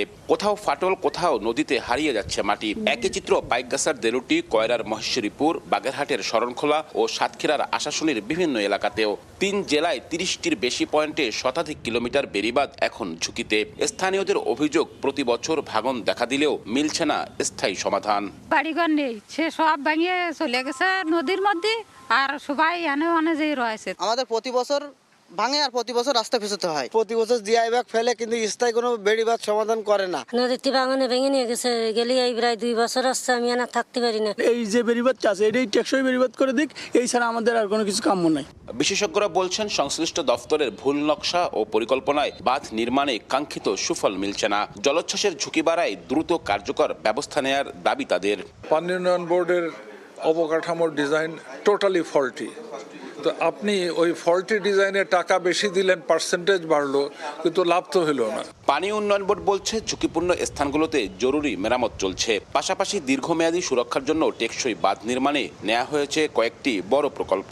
পোল্ডার এরিয়াতে যেসব ঝুঁকিপূর্ণ জায়গা রয়েছে, সেগুলোর জন্য আমরা পানি উন্নয়ন বোর্ড থেকে প্রকল্প গ্রহণ করা হচ্ছে। ঝুঁকিপূর্ণ যে বেড়িবাঁধগুলো আছে, সেগুলো প্রাকৃতিক দুর্যোগ থেকে আমরা মুক্তি পেতে পারবো। পানি উন্নয়ন বোর্ডের তথ্য মতে, খুলনা, বাগেরহাট ও সাতক্ষীরা জেলায় তাদের আওতায় 2000 কিলোমিটার বেড়িবাঁধ রয়েছে। ভাঙন রোধে প্রতি বছর নেওয়া হয় নানা প্রকল্প। বেড়িবাঁধ সংস্কারে খরচ হয় শত কোটি টাকা। তবে বছর না ঘুরতেই আবারও একই রকম ভাঙন দেখা যায় এসব এলাকায়। তাই উপকূলীয় মানুষের টেকসই বেড়িবাঁধ নির্মাণের দাবি আরও জোরালো হয়েছে।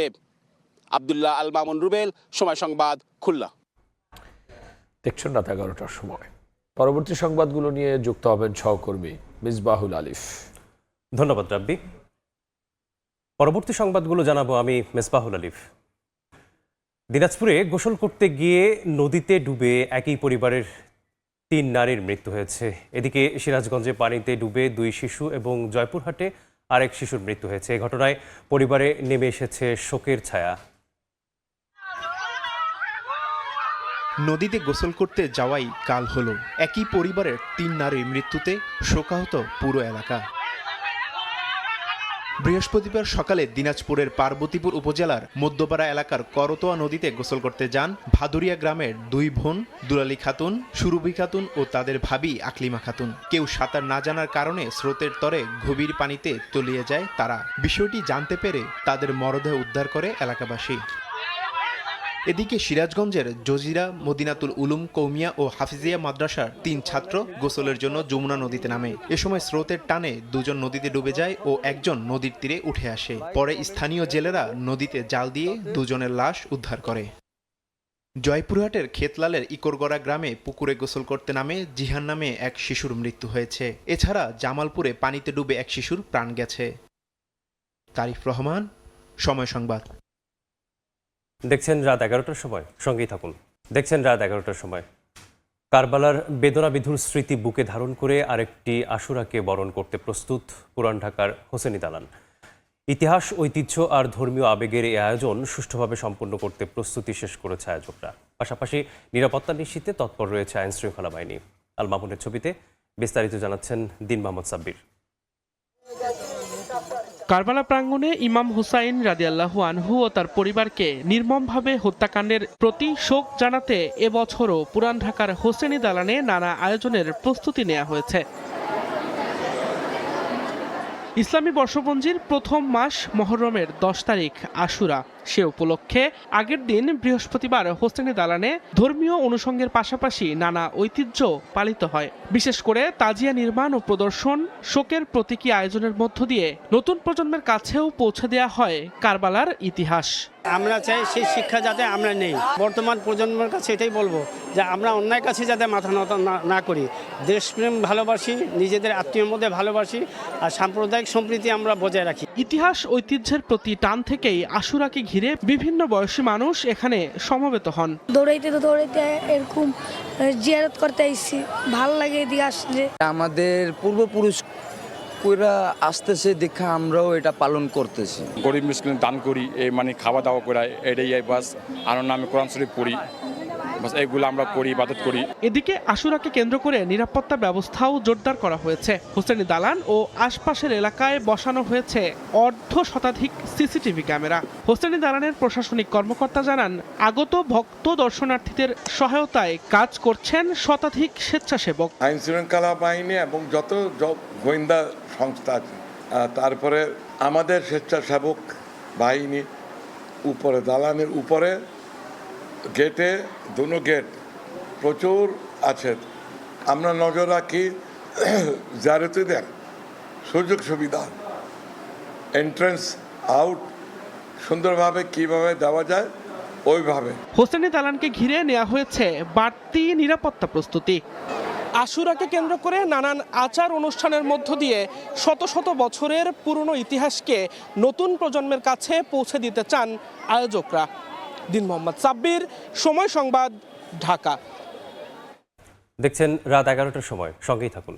দেখছেন রাত 11টার সময়। শিশু রামিসা ধর্ষণ ও হত্যা মামলায় আসামিদের পক্ষে মামলা পরিচালনার জন্য স্টেট ডিফেন্স নিয়োগ দেওয়া হয়েছে। স্টেট ডিফেন্স হিসেবে নিয়োগ পেয়েছেন সুপ্রিম কোর্টের আইনজীবী হাফিজুর রহমান খান। নিয়োগের পর তিনি জানান, মামলার পেপার বুকস সহ অন্যান্য নথি হাতে পেয়েছেন তিনি। উভয় পক্ষে ন্যায় বিচার নিশ্চিতে কাজ করার কথা জানান হাফিজুর রহমান খান। এর আগে বিচারপতি ভীষ্মদেব চক্রবর্তী ও বিচারপতি AKM রাশিদুজ্জামান রাজার দ্বৈত হাইকোর্ট বেঞ্চ স্টেট ডিফেন্স নিয়োগের জন্য সলিসিটরকে নির্দেশ দেন।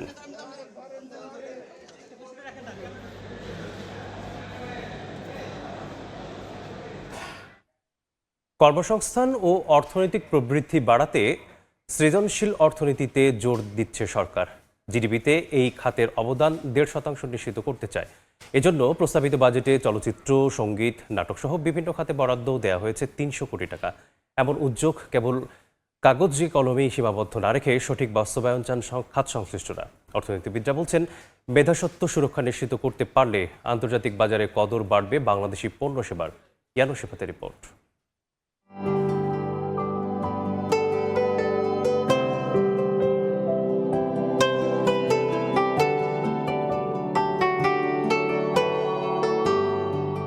বছরের পর বছর ধরে কর্মসংস্থান ও আয় বৃদ্ধিতে বৈচিত্র্যময়তা আনার তাগিদ দেয়া হলেও তা থেকে গেছে আলোচনাতেই। অবশেষে সে সুযোগ বাড়াতে এবার সৃজনশীল অর্থনীতির বিকাশে জোর দিচ্ছে সরকার। কৃষি, শিল্প, প্রবাসী আয় নির্ভর অর্থনীতির পাশে 2026-27 অর্থ বছরের উত্থাপিত বাজেটে ক্রিয়েটিভ ইকোনমিতে 300 কোটি টাকা বরাদ্দের প্রস্তাব করেছেন অর্থমন্ত্রী। বাংলাদেশ ব্যাংকের সামাজিক দায়বদ্ধতা তহবিল থেকে যুক্ত হবে আরও 500 কোটি টাকা। ক্রিয়েটিভ অর্থনীতি খাতের উন্নয়নে প্রাথমিকভাবে 300 কোটি টাকা বরাদ্দের প্রস্তাব করছি। সৃজনশীল অর্থনীতিতে রয়েছে এমন পণ্য ও সেবা যেখানে মূল সম্পদ হিসেবে ধরা হয় সৃজনশীলতা ও বুদ্ধিবৃত্তিকে। সে মেধাভিত্তিক চর্চাকে গুরুত্ব দিয়ে এ খাত থেকে জিডিপিতে অবদান 1.5% উন্নীত করার পরিকল্পনা সরকারের। এ খাতের বিকাশে পূর্বাচলে 100 একর জমির ওপর একটি কেন্দ্রীয় ক্রিয়েটিভ হাব ও জেলা উপজেলায় গড়ে তোলা হবে আঞ্চলিক ক্রিয়েটিভ হাব। বিসিকের মাধ্যমে স্থাপন করা হবে প্রশিক্ষণ ও হস্তশিল্প ভিত্তিক সৃজনশীল কেন্দ্র। একটি গ্রাম, একটি পণ্য উদ্যোগের আওতায় মৃৎশিল্প, শীতলপাটি, টেরাকোটা সহ ঐতিহ্যবাহী পণ্যের বাজার সম্প্রসারণে কাজ করবে সরকার। কতটুকু উপকৃত হবে এটা কিন্তু এখনই বলা সম্ভব না। এই টাকাটা বরাদ্দ করাটাই কিন্তু শেষ না। বরাদ্দ করার পরে কোথায় কোথায় এটা খরচ করা হবে, কাকে কাকে কিভাবে উপকৃত এই কাজটা দেয়া যায় এবং সঠিকভাবে পৌঁছালেই কিন্তু আমরা বুঝবো কতটুকু সফল। পর্যটন খাতের প্রসারে নেওয়া হবে সমন্বিত পর্যটন মহাপরিকল্পনাও। আমাদের দেশে বরাদ্দ হয়, সবসময় অনেক হয়, কাজ করার সুযোগ তৈরি হয়, কিন্তু আমরা সেখান থেকে রিটার্নটা তুলে আনতে পারি না। অনেক সময় আমাদের কিছু চ্যালেঞ্জ থেকে যায়। তো গভর্নমেন্ট যদি এটাকে প্রপার মনিটরিং করে, প্রপার একটা কমিটির আন্ডারে এটা করে বিভিন্ন সেক্টর ধরে ধরে করতে পারে, তাহলে আমার মনে হয় যে এটা খুবই পজিটিভ একটা ইনিশিয়েটিভ। কাঙ্ক্ষিত সুফল পেতে শুধু বরাদ্দে আটকে না থেকে বেসরকারি বিনিয়োগ ও মেধাস্বত্ব সুরক্ষা নিশ্চিত করতে জোর দিচ্ছেন অর্থনীতিবিদরা। পুরো সেক্টরটাকে হয়তো যতখানি সম্ভব ফর্মালাইজ করা দরকার। উদ্দেশ্য হওয়া উচিত আমরা এই জিনিসটাকে এখন ইনসেন্টিভ দিচ্ছি, কিন্তু এটাকে ফর্মালাইজ করার মাধ্যমে যদি করতে পারে এবং সেখানে যদি থেকে সরকার যদি পরবর্তীতে কিছু রাজস্ব আদায় করতে পারে, এটা একটা ভালো একটা দিক। বরাদ্দ দেওয়া হয়েছে ভালো, তাদেরকে উৎসাহিত প্রণোদিত করা হয়েছে ভালো, তাদেরকে একটা স্বীকৃতি দেওয়া হয়েছে ভালো। আমরা আশা করব যে আগামীতে ওই ধরনেরই একটা পরিবেশ থাকবে যেখানে এইসব কর্মকাণ্ডকে উৎসাহ দেওয়া হবে এবং সামাজিকভাবে এগুলোকে স্বীকৃতি দেওয়া হবে। তথ্য বলছে বিশ্বব্যাপী সৃজনশীল অর্থনীতির বাজার প্রায় $2 ট্রিলিয়ন, আর এ খাতে কর্মরত রয়েছে প্রায় 500 কোটির বেশি মানুষ। ইয়ানুর শিফাত, সময় সংবাদ, ঢাকা। লোকবল সংকট, অবৈধ রেলগেট, ত্রুটিযুক্ত ব্যারিয়ার সহ নানা সমস্যায় জর্জরিত চুয়াডাঙ্গার বিভিন্ন অরক্ষিত রেলগেট। স্থানীয়দের দাবি, জেলার ওপর দিয়ে প্রতিদিনই আন্তনগর মেইল ও মালবাহী ট্রেন চলাচল করে, কিন্তু গেটম্যান না থাকায় ক্রমেই বাড়ছে দুর্ঘটনা। মাহফুজ মামুনের তথ্য ও আনিসুর রহমানের ছবিতে রিপোর্ট। ট্রেন আসার সময় হলেও দেদারসে চলছে বিভিন্ন যানবাহন, নেই গেটম্যান কিংবা সিগন্যাল। চুয়াডাঙ্গা জেলার বিভিন্ন বৈধ অবৈধ অরক্ষিত রেলগেট দিয়ে ঝুঁকি নিয়ে যাতায়াত করে অসংখ্য মানুষ। ট্রেন আসার আগে সিগন্যাল দিয়ে গেট বন্ধ থাকার কথা থাকলেও নেই নিয়মনীতির কোনো তোয়াক্কা। বৈধ রেলগেটে 3 জন দায়িত্ব পালন করার কথা থাকলেও একজন, কখনো কখনো 2 জন দায়িত্ব পালন করছেন। এতে অনেক সময় ঘটছে দুর্ঘটনা। এমনকি গেল 6 মাসে ট্রেনে কাটা পড়ে মারা গেছে অন্তত 8 জন, আহত হয়ে পঙ্গুত্ব বরণ করেছেন আরও বেশ কয়েকজন। গেট দেওয়া অথবা গেটম্যান দেওয়া যে হতো তাহলে মানুষের জীবন বাঁচত। এপাশ ওপাশ দেখে রেল ক্রসিং করলে পারি দুর্ঘটনা থেকে আমরা বাঁচতে পারবো। রানিং রাস্তা, সব সময় এখানে হাজার হাজার গাড়ি যাওয়া আসা করে, কিন্তু এখানে যেটা প্রয়োজন সেইটা তো নাই। এখানে একটা গেট আমাদের একদম নিশ্চিত প্রয়োজন দরকার, কিন্তু এই জায়গায় আমাদের রেড লাইট দেয় না। ক্রসিংয়ে ঢোকার আগে ডানে এবং বামে এবং সামনে কিছু আছে কিনা এটা সতর্কতা দৃষ্টিতে দেখেই পারাপার হওয়া উচিত। প্রয়োজনীয় জনবল সংকটের কারণে গেট বন্ধ রাখা সম্ভব হচ্ছে না বলে জানান রেল কর্মকর্তা। আমরা চেষ্টা করছি ওই ঘাটতি লোকবলগুলো ঊর্ধ্বতন ছাড়দের মাধ্যমে পূরণ করে ফেলার। লোকবল পেয়ে গেলে গেটে যে অনাকাঙ্ক্ষিত দুর্ঘটনাগুলো ঘটে থাকে সেটা খুব সহজেই সমাধান হবে। জেলায় 40 কিলোমিটারের রেলপথে 27টি বৈধ ও 5টি অবৈধ রেলগেট রয়েছে। সময় সংবাদ, চুয়াডাঙ্গা। দেখছেন রাত 11টার সময়, সঙ্গেই থাকুন। দেখছেন রাত 11টার সময়। সৌদি আরব থেকে প্রবাসীদের মরদেহ দেশে আনতে পরিবারের শুরু হয় নতুন সংগ্রাম। মৃত্যু সনদ, পুলিশি রিপোর্ট, হাসপাতালের ছাড়পত্র, দূতাবাসের অনুমতি সব মিলিয়ে পোহাতে হয় একাধিক ধাপ। এতে দীর্ঘ ও জটিল প্রক্রিয়ায় পোহাতে হয় চরম ভোগান্তি। কোম্পানির সহায়তা করলেও বেশিরভাগ সময় স্বজনদের নিতে হয় পুরো দায়িত্ব। আরিফুর রহমানের রিপোর্ট। প্রতি বছর সৌদি আরব সহ মধ্যপ্রাচ্যের বিভিন্ন দেশ থেকে শত শত প্রবাসীর মরদেহ দেশে ফেরত যায়। তবে এই প্রক্রিয়া মোটেই সহজ নয়। এর পেছনে থাকে দীর্ঘ প্রশাসনিক ধাপ, কাগজপত্র আর আর্থিক চাপ। বাংলাদেশ দূতাবাস অনেক ক্ষেত্রে সহায়তা দিলেও বাস্তবে প্রবাসীদের সহকর্মী বা আত্মীয়দেরই বেশিরভাগ দৌড়ঝাঁপ করতে হয়।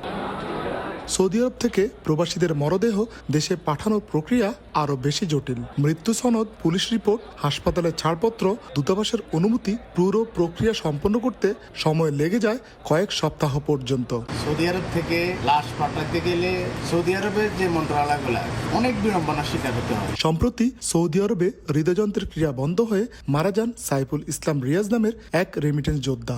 কথা হয় তার পরিবারের সদস্য ও বন্ধুদের সঙ্গে। তারা জানান মরদেহ পাঠানোর বিষয়ে তাদের কষ্টের কথা। বরিশালের বাকেরগঞ্জের সাইফুল ইসলাম রিয়াজ বাবা মার একমাত্র ছেলে সন্তান। পরিবারের আর্থিক অসচ্ছলতা মেটাতে কয়েক বছর আগে পাড়ি জমান সৌদিতে। ব্যবসায়ী হিসেবে সফল এই যুবকের আকস্মিক মৃত্যুতে দিশেহারা স্বজনরা পড়েছে নতুন ভোগান্তিতে। অনেক কষ্টের সাথে হ্যান্ডেল করতেছি ব্যাপারটা। ডেথ সার্টিফিকেট উঠানো, মর্গ থেকে ডেথ রিপোর্ট নেওয়া, যাওয়াতে এক্সিটের জন্য যাওয়া, পুলিশ স্টেশনে পত্রের জন্য যাওয়া, এই জিনিসগুলো কত দ্রুত সম্পন্ন হয় এটার উপর নির্ভর করে। মরদেহ পাঠানোর জন্য অনেক সময় কোম্পানির সহায়তা মেলে না। দূরদেশে সহকর্মীরা ছুটে বেড়ান কাগজপত্রের জন্য, আর দেশে বসে স্বজনরা অপেক্ষা করেন কখন প্রিয় মানুষটির মুখটি শেষবারের মতো দেখতে পাবেন। আরিফুর রহমান, সময় সংবাদ, সৌদি আরব। মাগুরা পৌরসভায় মিলছে না প্রত্যাশিত নাগরিক সেবা। প্রথম শ্রেণীর পৌরসভা হলেও এখনও প্রায় 40% সড়ক কাঁচা, যেটুকু পাকা তার বেশিরভাগের অবস্থাও বেহাল। নেই পর্যাপ্ত ড্রেন ও সড়কবাতি। কর দিয়েও সেবা না পেয়ে ক্ষোভ বাসিন্দাদের। তবে পৌর কর্তৃপক্ষ বলছে কয়েকটি প্রকল্প অনুমোদনের অপেক্ষায়, পাশ হলেই ধীরে ধীরে বাড়বে সেবার মান। মাগুরা থেকে লোটাস রহমান সোহাগের রিপোর্ট, ছবি তুলেছেন রামিম খান। সড়ক জুড়ে বড় বড় গর্ত, অনেক আগেই উঠে গেছে পিচের আস্তরণ, কোথাও আবার রাস্তায় জমেছে কাদা। ভাঙাচোরা সড়কে হেলে দুলে ঝুঁকি নিয়ে চলছে ভ্যান, রিক্সা ও ইজি বাইক। সামান্য বৃষ্টি হলেই বাড়ে দুর্ভোগ। এমন দশা মাগুরা পৌরসভার বিভিন্ন এলাকার বাসিন্দাদের অভিযোগ, শুধু সড়ক নয়, ড্রেনের অপতুলতার কারণে বৃষ্টি হলেই সৃষ্টি হয় জলাবদ্ধতা। যতটুকু আছে তাও ঠিকমতো পরিষ্কার করা হয় না। এছাড়া সড়কবাতি না থাকায় রাত হলেই অন্ধকারে চলাচল করতে হয় বাসিন্দাদের। পর্যাপ্ত সুপেয় পানি, সড়ক সংস্কার, ড্রেন নির্মাণ সহ নাগরিক সুবিধা বৃদ্ধির দাবি পৌরবাসীর। রাস্তাঘাট তো ভালো না, রিক্সা চালানো যায় না। ভালো গাড়ি ওই রাস্তায় চালালে গাড়ি নষ্ট হয়ে যাচ্ছে। অল্প একটু বৃষ্টি হলে পরে পানি বের হওয়ার কোনো জায়গা থাকে না। বাতিগুলো জ্বলে না, বুঝছেন, অনেক আগে লাগানো হয়েছে, এগুলোর কেউ খোঁজ খবর নেয় না। তবে পৌরসভার নির্বাহী প্রকৌশলী জানালেন, সড়ক, ড্রেন ও জলবদ্ধতা দূরীকরণে 4টি প্রকল্পে 316 কোটি টাকার প্রস্তাব পাঠানো হয়েছে। পাশ হলেই বাড়বে সেবার মান। 4টি প্রকল্পে আমাদের 316 কোটি টাকার প্রস্তাব পাঠিয়েছি।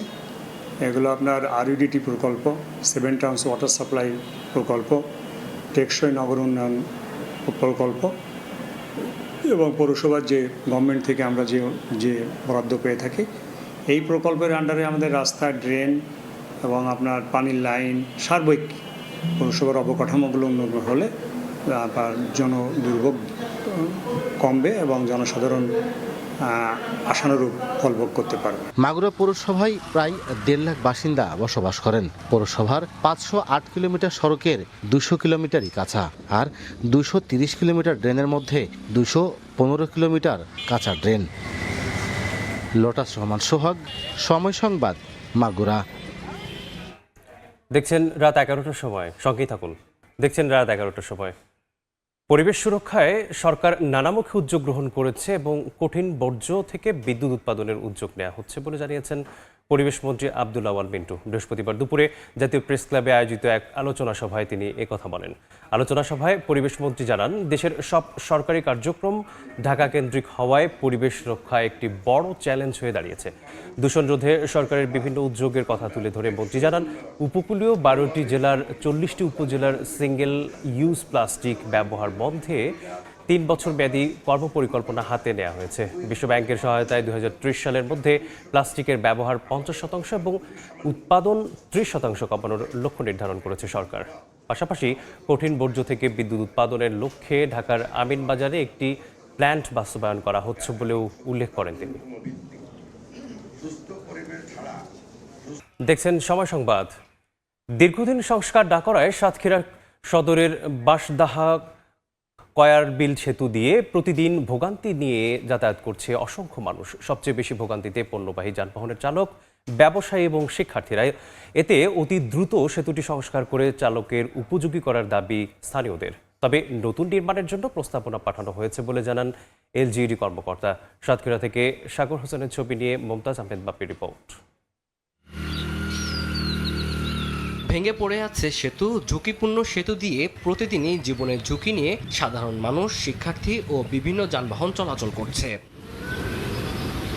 প্রায় 1 বছরের বেশি সময় ধরে সাতক্ষীরা সদর উপজেলার বাঁশদাহ কয়লারবিলে সেতুর এমন বেহাল দশা। ভাঙা অংশে কোনো রকম বাঁশ, কাঠ, ইটের রাবিশ ও মাটি ভরার বস্তা ফেলে অস্থায়ীভাবে চলাচলের ব্যবস্থা করা হলেও সেটি এখন অত্যন্ত বিপজ্জনক হয়ে উঠেছে। সামান্য অসাবধানতা কিংবা ভারী যানবাহনের চাপে যে কোনো সময় বড় ধরনের দুর্ঘটনার ঘটার আশঙ্কা করছেন এলাকাবাসী। স্থানীয়দের অভিযোগ, দীর্ঘদিন ধরে সেতুটির এমন বেহাল অবস্থা থাকলেও সংশ্লিষ্ট কর্তৃপক্ষের পক্ষ থেকে কার্যকর কোনো উদ্যোগ নেওয়া হয়নি। আমাদের দাবিটা এই ব্রিজটা সংস্কার হয়ে গেলে খুবই ভালো হয় জনগণের জন্য। যাওয়া আসা করা খুব বিশাল সমস্যার বিষয়, এটা না করলে হবে না। আর এরপরে বর্ষা পড়ি গেলে তো আর মোড়ে চলা যাবে না, এরপরে উল্টে যায়, খানায় পড়ে যায়। এতদিন একটা ব্রিজ কম অবহেলায় পড়ে থাকে, গাড়ি পড়ে গেছে, এখন খুব দ্রুত এই ব্রিজটা মেরামত করলে জনগণের পক্ষে একটু সুবিধা হয়। সেতুটি নতুন করে নির্মাণের জন্য প্রস্তাবনা পাঠানো হয়েছে বলে জানান এলজিইডির নির্বাহী প্রকৌশলী। যে সেতু নির্মাণ প্রকল্প হাতে নেওয়া হয়েছে সেই প্রকল্প অন্তর্ভুক্তকরণের জন্য ইতিমধ্যে উদ্যোগ নিয়েছি। এই প্রকল্প যদি অনুমোদন হয়ে যায় তাহলে আমরা অচিরেই এই কাজটা শুরু করতে পারবো। সাতক্ষীরা সদর সীমান্তবর্তী সাতানি সহ প্রায় 8টি গ্রামের মানুষের কালারোয়া উপজেলার সঙ্গে যোগাযোগের অন্যতম গুরুত্বপূর্ণ এই সেতু দিয়ে কয়েক হাজার মানুষ চলাচল করে। সময় সংবাদ, সাতক্ষীরা। 1/3 চিকিৎসক ও জনবল দিয়ে চিকিৎসা কার্যক্রম চলছে বাগেরহাটের 250 শয্যা জেলা হাসপাতালের। প্রয়োজনীয় বিশেষজ্ঞ চিকিৎসক ও রোগ নির্ণয়ের ব্যবস্থা না থাকায় সেবা থেকে বঞ্চিত হচ্ছেন রোগীরা। জীবন বাঁচাতে অনেক সময় বাধ্য হয়ে রোগীকে যেতে হচ্ছে জেলার বাইরে উন্নত চিকিৎসার জন্য। তবে বিষয়টি সমাধানে ঊর্ধ্বতন বিভাগকে জানানো হয়েছে বলছেন হাসপাতাল কর্তৃপক্ষ। আলী আকবর টুটুলের তথ্য ও আমিনুল ইসলামের ছবি নিয়ে রিপোর্ট। 17 লাখ মানুষের একমাত্র চিকিৎসা সেবা কেন্দ্র বাগেরহাট 250 শয্যা হাসপাতাল। চিকিৎসকের উপস্থিতির আগেই সকাল থেকে টিকিট কাউন্টার, চিকিৎসকের কক্ষ, ফার্মেসি সর্বত্রই ভিড় রোগীদের। ঘন্টার পর ঘন্টা লাইনে দাঁড়িয়ে টিকিট কেটেও কাঙ্ক্ষিত সেবা পাচ্ছেন না বলে অভিযোগ রোগীদের। এছাড়া বিশেষজ্ঞ চিকিৎসক ও জেলা হাসপাতালে সিটি স্ক্যান ও সিসিইউর ব্যবস্থা না থাকায় সামান্য জটিলতায় রোগীদের রেফার করা হয় খুলনা মেডিকেল কলেজ সহ বিভিন্ন হাসপাতালে। রোগী ও স্বজনদের অভিযোগ, চিকিৎসকের ব্যবস্থাপত্রে ওষুধ লেখার পরও কাউন্টার থেকে সব ওষুধ পাওয়া যায় না। এছাড়া ভর্তি রোগীদের বেশিরভাগ ওষুধ কিনতে হয় বাইরে থেকে। এখানে ওষুধ নাই, আমি বাইরে দিয়ে কিনে চিকিৎসা করছি। থেকে আমি শুধু স্যালাইন পাইছি আর ওষুধ এমনি বাইরে থেকে কিনে আনিছি। সমস্যা সংকট আছে, একজন ডাক্তারের পক্ষে হাজার হাজার রোগী দেখা সম্ভব না। বিছানার সংকট আছে, বেডশিটের সংকট আছে, বালিশের সংকট আছে। বিশেষজ্ঞ চিকিৎসক নাই, তো এরা চোখের চিকিৎসক নাই, বিভিন্ন চিকিৎসক নাই এখানে। তো এইগুলো যদি সংকট মোকাবেলা পূরণ না করা হয়, সংকট পূরণ না করা হয়, তাহলে আমরা এখানে চিকিৎসা পাবো না। হাসপাতালে চিকিৎসকের 85টি পদের মধ্যে 31টি পদ শূন্য। কনসালটেন্ট চক্ষু, অ্যানেস্থেশিয়া, সার্জারি, কার্ডিওলজির মতো গুরুত্বপূর্ণ পদও খালি। এছাড়া এমআরআই, সিটি স্ক্যান, ইকো সহ বেশ কিছু গুরুত্বপূর্ণ পরীক্ষার ব্যবস্থা না থাকায় বাধ্য হয়ে বেসরকারি ডায়াগনস্টিক সেন্টারে অতিরিক্ত টাকা ব্যয় করতে হয় রোগীদের। সেবা দিতে গিয়ে অনেক সমস্যার সম্মুখীন হই, যেগুলো জনগণের কাছে গেলে মানে আমাদের খুবই খারাপ লাগে যে এইগুলো যদি তাদের আমরা দিতে পারতাম সব কিছু সঠিকভাবে, তাহলে মনে হয় এরকম সমস্যা মানে দেখা দিত না। ডাক্তার, নার্স, আদার্স অন্য অন্য লোক জনবল সংকটের কারণে আমরা যেটা সেবা দেওয়ার কথা আমরা সেভাবে সেবা দিতে পারতেছি না। শুধুমাত্র ডাক্তার না, আমাদের কোনো মেডিকেল অফিসার নাই, কনসালটেন্ট মাত্র একজন, আমাদের নার্সদের সংখ্যা অপ্রতুল, আমাদের যে এমএলএস এর সংখ্যা ছিল 4th শ্রেণীর কর্মকর্তা তার সংখ্যা অপ্রতুল। মানে সর্বদিক দিয়ে আমরা আসলে মারাত্মক একটা জনবলের ঘাটতি আমাদের রয়েছে। তবে জনবল সহ নানা সংকটের কথা স্বীকার করে বিষয়টি সমাধানের চেষ্টা চলছে বলে জানায় হাসপাতাল কর্তৃপক্ষ। চাহিদা পূরণ আমি আসলে করতে পারি না, মানে আমার সংকটের কারণে। যদি বাজেট বৃদ্ধি হয় অবশ্যই আমরা আমাদের অবস্থা থেকে আমরা চেষ্টা করব মানুষের সুসেবা দেওয়ার জন্য। হাসপাতালে প্রতিদিন 1200 থেকে 1300 রোগী চিকিৎসা নিতে আসেন। সময় সংবাদ, বাগেরহাট। দেশের বাইরের খবর। মাত্র 39 সেকেন্ডের ব্যবধানে পরপর দুইবার শক্তিশালী ভূমিকম্পে কেঁপে উঠল ভেনেজুয়েলা। 7.5 ও 7.2 মাত্রার ভূমিকম্পে রাজধানী কারাকাস সহ বিভিন্ন শহর ধ্বংসস্তূপে পরিণত হয়েছে। এখন পর্যন্ত 164 জনের মৃত্যুর খবর নিশ্চিত করেছে কর্তৃপক্ষ। হতাহতের সংখ্যা কয়েক হাজার ছাড়িয়ে যেতে পারে বলে আশঙ্কা করা হচ্ছে। দেশ জুড়ে জরুরি অবস্থা ঘোষণা করা হয়েছে। দেশটির পাশে দাঁড়ানোর ঘোষণা দিয়েছে যুক্তরাষ্ট্র। স্থানীয় সময় বুধবার দফায় দফায় কেঁপে ওঠে ভেনেজুয়েলার রাজধানী কারাকাস। প্রথমে 7.2 মাত্রার শক্তিশালী ভূমিকম্প আঘাত হানে সান ফেলিপের কাছে। মানুষ বুঝে ওঠার আগে মাত্র 39 সেকেন্ড পর ইউমারের কাছে আঘাত হানে আরও শক্তিশালী 7.5 মাত্রার ভূমিকম্প। এর কম্পন প্রতিবেশী দেশ কলম্বিয়া, ব্রাজিল পর্যন্ত পৌঁছায়। পরপর বেশ কয়েকবার আফটার শক রেকর্ড করা হয়েছে। ভূমিকম্পের প্রভাব সবচেয়ে বেশি পড়েছে রাজধানী কারাকাসে। বহু ভবন ধসে পড়ায় ধ্বংসস্তূপে পরিণত হয়েছে অনেক এলাকা। হতাহত হয়েছেন অনেকেই। ধ্বংসস্তূপের নিচে অনেকে আটকে পড়ায় মৃতের সংখ্যা আরও বাড়তে পারে বলে আশঙ্কা করা হচ্ছে। আমি কোনো মতে কাপড় পরে বের হওয়ার চেষ্টা করি। চারপাশের সব দেয়ালে ফাটল দেখা দিয়েছিল। আমরা যেভাবেই হোক দরজাটি খুলতে সক্ষম হই। চারদিকে এত ধুলো আর ধোঁয়া ছিল যে কিছুই দেখা যাচ্ছিল না। নিচে নেমে যা দেখলাম তা যেন কোনো ভয়ের সিনেমার দৃশ্য। ভূমিকম্পের পর থেকে অভিযান শুরু করেছে উদ্ধারকর্মীরা। দেশ জুড়ে জরুরি অবস্থা জারি করেছেন ভারপ্রাপ্ত প্রেসিডেন্ট। ক্ষয়ক্ষতি কমানোর জন্য বন্ধ ঘোষণা করা হয়েছে প্রধান আন্তর্জাতিক বিমানবন্দর। এছাড়াও শিক্ষা প্রতিষ্ঠানের পাশাপাশি বন্ধ রাখা হয়েছে মেট্রো ও রেল যোগাযোগ ব্যবস্থাও। এমনকি সতর্কতা হিসেবে অনেক ভবনের গ্যাস সংযোগ বন্ধ করে দেওয়া হয়েছে। ভেনেজুয়েলার পাশে দাঁড়ানোর ঘোষণা দিয়েছেন মার্কিন প্রেসিডেন্ট ডোনাল্ড ট্রাম্প। এছাড়া বিভিন্ন দেশ সহায়তার কথাও জানিয়েছে। মার্কিন ভূতাত্ত্বিক জরিপ সংস্থা ইউএসজিএস বলছে প্রথম ভূমিকম্পের কেন্দ্র ছিল ক্যারিবীয় উপকূলের মোরন এলাকার পশ্চিমে। রাজধানী কারাকাস থেকে প্রায় 168 কিলোমিটার পশ্চিমে আঘাত হানা কম্পনটির গভীরতা ছিল 22 কিলোমিটার। ঈশিতা আক্তার, সময় সংবাদ। ভেনেজুয়েলায় শক্তিশালী ভূমিকম্পের আঘাত নতুন কোনো ঘটনা নয়। স্বাধীনতার পর থেকে একাধিকবার বড় ভূমিকম্পে প্রাণহানি, অবকাঠামোগত ক্ষতির সাক্ষী এই কারাকাস। বুধবারের কম্পনের পর আবারও সামনে এসেছে দেশটির ভূমিকম্প ঝুঁকির বাস্তবতা। বুধবার ভূমিকম্পে কেঁপে ওঠে ভেনেজুয়েলা। বিশেষজ্ঞদের মতে ক্যারিবীয় ও দক্ষিণ আমেরিকান টেকটনিক প্লেটের সংযোগস্থলে অবস্থানের কারণে দেশটি ভূমিকম্পের ঝুঁকিতে থাকে। এর আগেও দেশটিতে ভয়াবহ ভূমিকম্প আঘাত হানে। 1812 সালের 26 মার্চ বোকোনো ফল্ট সিস্টেমে সৃষ্ট 7.5 থেকে 7.7 মাত্রার ভূমিকম্পে রাজধানী কারাকাস ও মেরিদা শহর ব্যাপকভাবে ধ্বংসস্তূপে পরিণত হয়। ইতিহাসবিদদের হিসাব অনুযায়ী ওই দুর্যোগে প্রায় 30,000 মানুষের প্রাণহানি ঘটে। ভেনেজুয়েলার ইতিহাসে এটি এখনও সবচেয়ে প্রাণঘাতী ভূমিকম্প হিসেবে বিবেচিত হয়। 1900 সালে কারাকাসের পূর্বাঞ্চলে 7.6 থেকে 7.7 মাত্রার একটি শক্তিশালী ভূমিকম্প আঘাত হানে। এটি এখন পর্যন্ত ভেনেজুয়েলায় নথিভুক্ত সবচেয়ে শক্তিশালী ভূমিকম্প হিসেবে বিবেচিত। দেশটির ইতিহাসে আলোচিত ভূমিকম্পগুলোর একটি আঘাত হানে 1967 সালে। সে সময় রাজধানী কারাকাসের কাছে সংঘটিত 6.5 মাত্রার ভূমিকম্পে 2 শতাধিক মানুষের মৃত্যু হয় এবং বহু ভবন ধসে পড়ে। এরপর 1997 সালে উত্তর পূর্বাঞ্চলের কারিয়াকো অঞ্চলে 6.9 মাত্রার ভূমিকম্প আঘাত হানে। এতে 80 জনের বেশি মানুষের প্রাণহানি হয়। পাশাপাশি ব্যাপক অবকাঠামোগত ক্ষয়ক্ষতি হয়। ভূতত্ত্ববিদদের মতে এই ভূমিকম্প দেশটির পূর্বাঞ্চলের ফল্ট লাইনের ঝুঁকি নতুন করে সামনে নিয়ে আসে। 2018 সালে 7.2 মাত্রার শক্তিশালী ভূমিকম্প ভেনেজুয়েলার উত্তর পূর্ব উপকূলে আঘাত হানে। কম্পন শুধু ভেনেজুয়েলায় নয়, প্রতিবেশী দেশ ও ক্যারিবীয় অঞ্চলেও অনুভূত হয়। এ ঘটনায় 400-র বেশি মানুষ প্রাণ হারান। সবশেষ 2026 সালে 7.5 ও 7.2 মাত্রার ভূমিকম্পের সাক্ষী হল ভেনেজুয়েলাবাসী।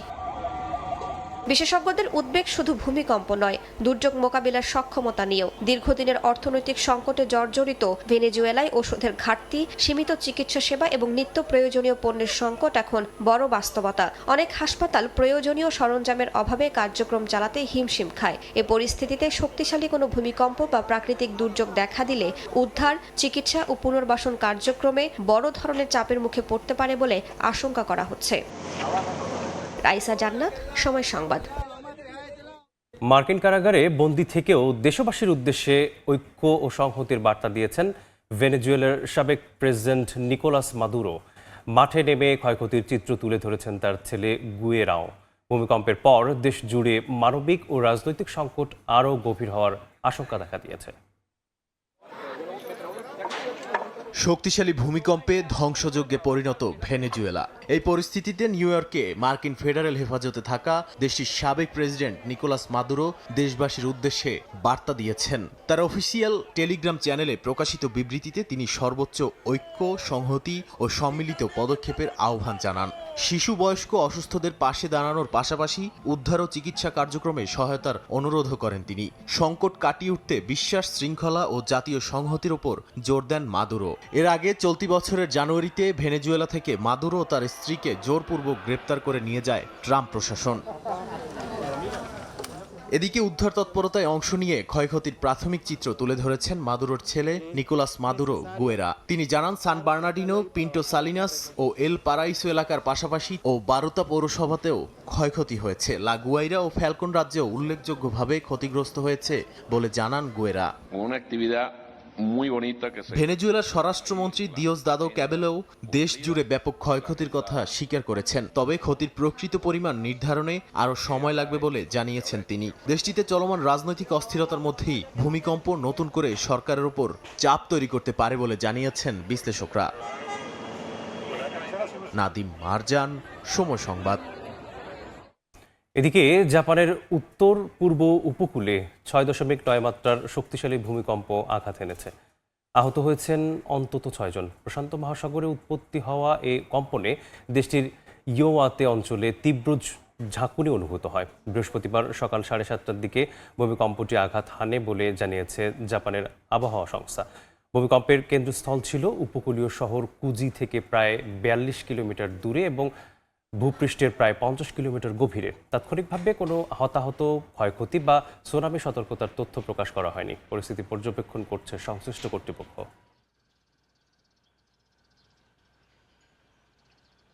যুক্তরাষ্ট্রের নর্দার্ন ক্যালিফোর্নিয়ায় 5.6 মাত্রার ভূমিকম্প আঘাত এনেছে। বুধবার স্থানীয় সময়ে সকাল 8:10 ক্যালিফোর্নিয়ার মেন্ডোসিনো কাউন্টিতে ভূমিকম্প অনুভূত হয় বলে জানিয়েছেন যুক্তরাষ্ট্রের ভূতাত্ত্বিক জরিপ সংস্থা ইউএসজিএস। এর কেন্দ্রস্থল ছিল ইউলিটসের উত্তর পশ্চিমে প্রায় 12 কিলোমিটার দূরে। কর্তৃপক্ষ জানিয়েছে এখন পর্যন্ত বড় ধরনের ক্ষয়ক্ষতি বা হতাহতের খবর পাওয়া যায়নি। 1940 সালের পর এই অঞ্চলটিতে এটি সবচেয়ে শক্তিশালী ভূমিকম্প বলে উল্লেখ করা হয়েছে। যুক্তরাষ্ট্রের ক্যালিফোর্নিয়া থেকে আরও 24টি স্টারলিং স্যাটেলাইট উৎক্ষেপণের প্রস্তুতি নিয়েছে স্পেসএক্স। ফ্যালকন 9 রকেটের মাধ্যমে স্যাটেলাইটগুলোকে নিম্ন কক্ষপথে পাঠানো হবে। স্থানীয় সময় বুধবার রাত 8:19 ক্যালিফোর্নিয়ার ড্যান্ডেনবার্গ স্পেস ফোর্স ঘাঁটি থেকে ফ্যালকন 9 রকেটটি উৎক্ষেপণের কথা রয়েছে। পরিকল্পনা অনুযায়ী উৎক্ষেপণের প্রায় 8.5 মিনিট পর রকেটটির প্রথম ধাপ বিচ্ছিন্ন হয়ে প্রশান্ত মহাসাগরে অবস্থানরত স্পেসএক্সের ড্রোন জাহাজে অবতরণ করবে। কোম্পানির তথ্যানুযায়ী B1081 নামের এই বুস্টারের এটি হবে 25তম উড্ডয়ন।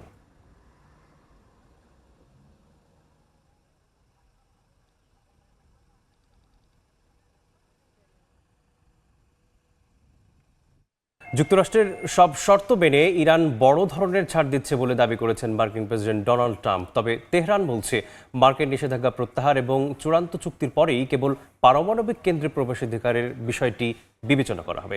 এমন পরিস্থিতিতে আগামী সপ্তাহে সুইজারল্যান্ডের চুক্তির কারিগরি আলোচনা পুনরায় শুরু হতে যাচ্ছে। এদিকে হরমুজ প্রণালীতে আটকে পড়া বাণিজ্যিক জাহাজগুলোর নিরাপদে সরে যাওয়ার প্রক্রিয়া শুরু হয়েছে। যুক্তরাষ্ট্র ইরানের মধ্যকার উত্তেজনা নিরসনের কূটনৈতিক প্রচেষ্টা প্রতিদিনই নতুন মোড় নিচ্ছে। মার্কিন প্রেসিডেন্ট ডোনাল্ড ট্রাম্পের দাবি, তেহরান ওয়াশিংটনের সব শর্ত মেনে নিচ্ছে এবং বড় ধরনের ছাড় দিচ্ছে। ইরান ছাড় না দিলে আলোচনা বন্ধ করে ফের কঠোর অবস্থানে ফিরে যাওয়ার হুঁশিয়ারি দিয়েছেন তিনি। তবে ইরানের উপপররাষ্ট্রমন্ত্রী সাফ জানিয়েছেন, মার্কিন নিষেধাজ্ঞা প্রত্যাহারের বাস্তব পদক্ষেপ এবং চূড়ান্ত চুক্তির কাঠামোর বাইরে পারমাণবিক কেন্দ্রে প্রবেশাধিকার দেয়া হবে না। একই সঙ্গে ইরানের পররাষ্ট্র মন্ত্রণালয়ের মুখপাত্র ইসমাইল বাঘাই বলেন, মার্কিন কর্মকর্তাদের পরস্পর বিরোধী বক্তব্য যুক্তরাষ্ট্রের প্রতি ইরানিদের দীর্ঘদিনের পুঞ্জীভূত অবিশ্বাস দূর করতে কোনো ভূমিকা রাখবে না, বরং অতীতের প্রতিশ্রুতি ভঙ্গ করাকেই মনে করিয়ে দেবে। দুপক্ষের এমন পাল্টাপাল্টি বক্তব্যের মধ্যেই আগামী সপ্তাহে সুইজারল্যান্ডে চুক্তির কারিগরি পর্যায়ের আলোচনা পুনরায় শুরু হতে যাচ্ছে। উপসাগরীয় 3 দেশ সফরকালে মার্কিন পররাষ্ট্রমন্ত্রী মার্কো রুবিও অঞ্চলের দীর্ঘদিনের মিত্রদের নিরাপত্তা অক্ষুণ্ণ রাখার ব্যাপারে ওয়াশিংটনের দৃঢ় অবস্থানের কথা পুনর্ব্যক্ত করেছেন। একই সাথে মধ্যপ্রাচ্য সংকটের জন্য ইরান সমর্থিত সশস্ত্র গোষ্ঠীগুলোকে দায়ী করে ক্ষোভ প্রকাশ করেছেন। প্রায় একই সুরে ইসরায়েলের প্রধানমন্ত্রী বিনিয়ামিন নেতানিয়াহু তেল আবিবে এক সংবাদ সম্মেলনে ঘোষণা করেছেন, ইরান যাতে কোনোভাবেই পারমাণবিক অস্ত্র অর্জন করতে না পারে সেজন্য তার সরকার যে কোনো পদক্ষেপ নিতে প্রস্তুত। ফারহাদ চৌধুরী, সময় সংবাদ। আশুরা পালনের প্রস্তুতি ইরান, তবে সংঘাতের কারণে এবার ধর্মীয় আবেগের পাশাপাশি উঠে এসেছে যুক্তরাষ্ট্রের সঙ্গে আলোচনার বিষয়টিও। জাতীয় নিরাপত্তা ও ভবিষ্যৎ নিয়ে উদ্বেগের প্রতিফলন দেখা গেছে তেহরানের আয়োজনে।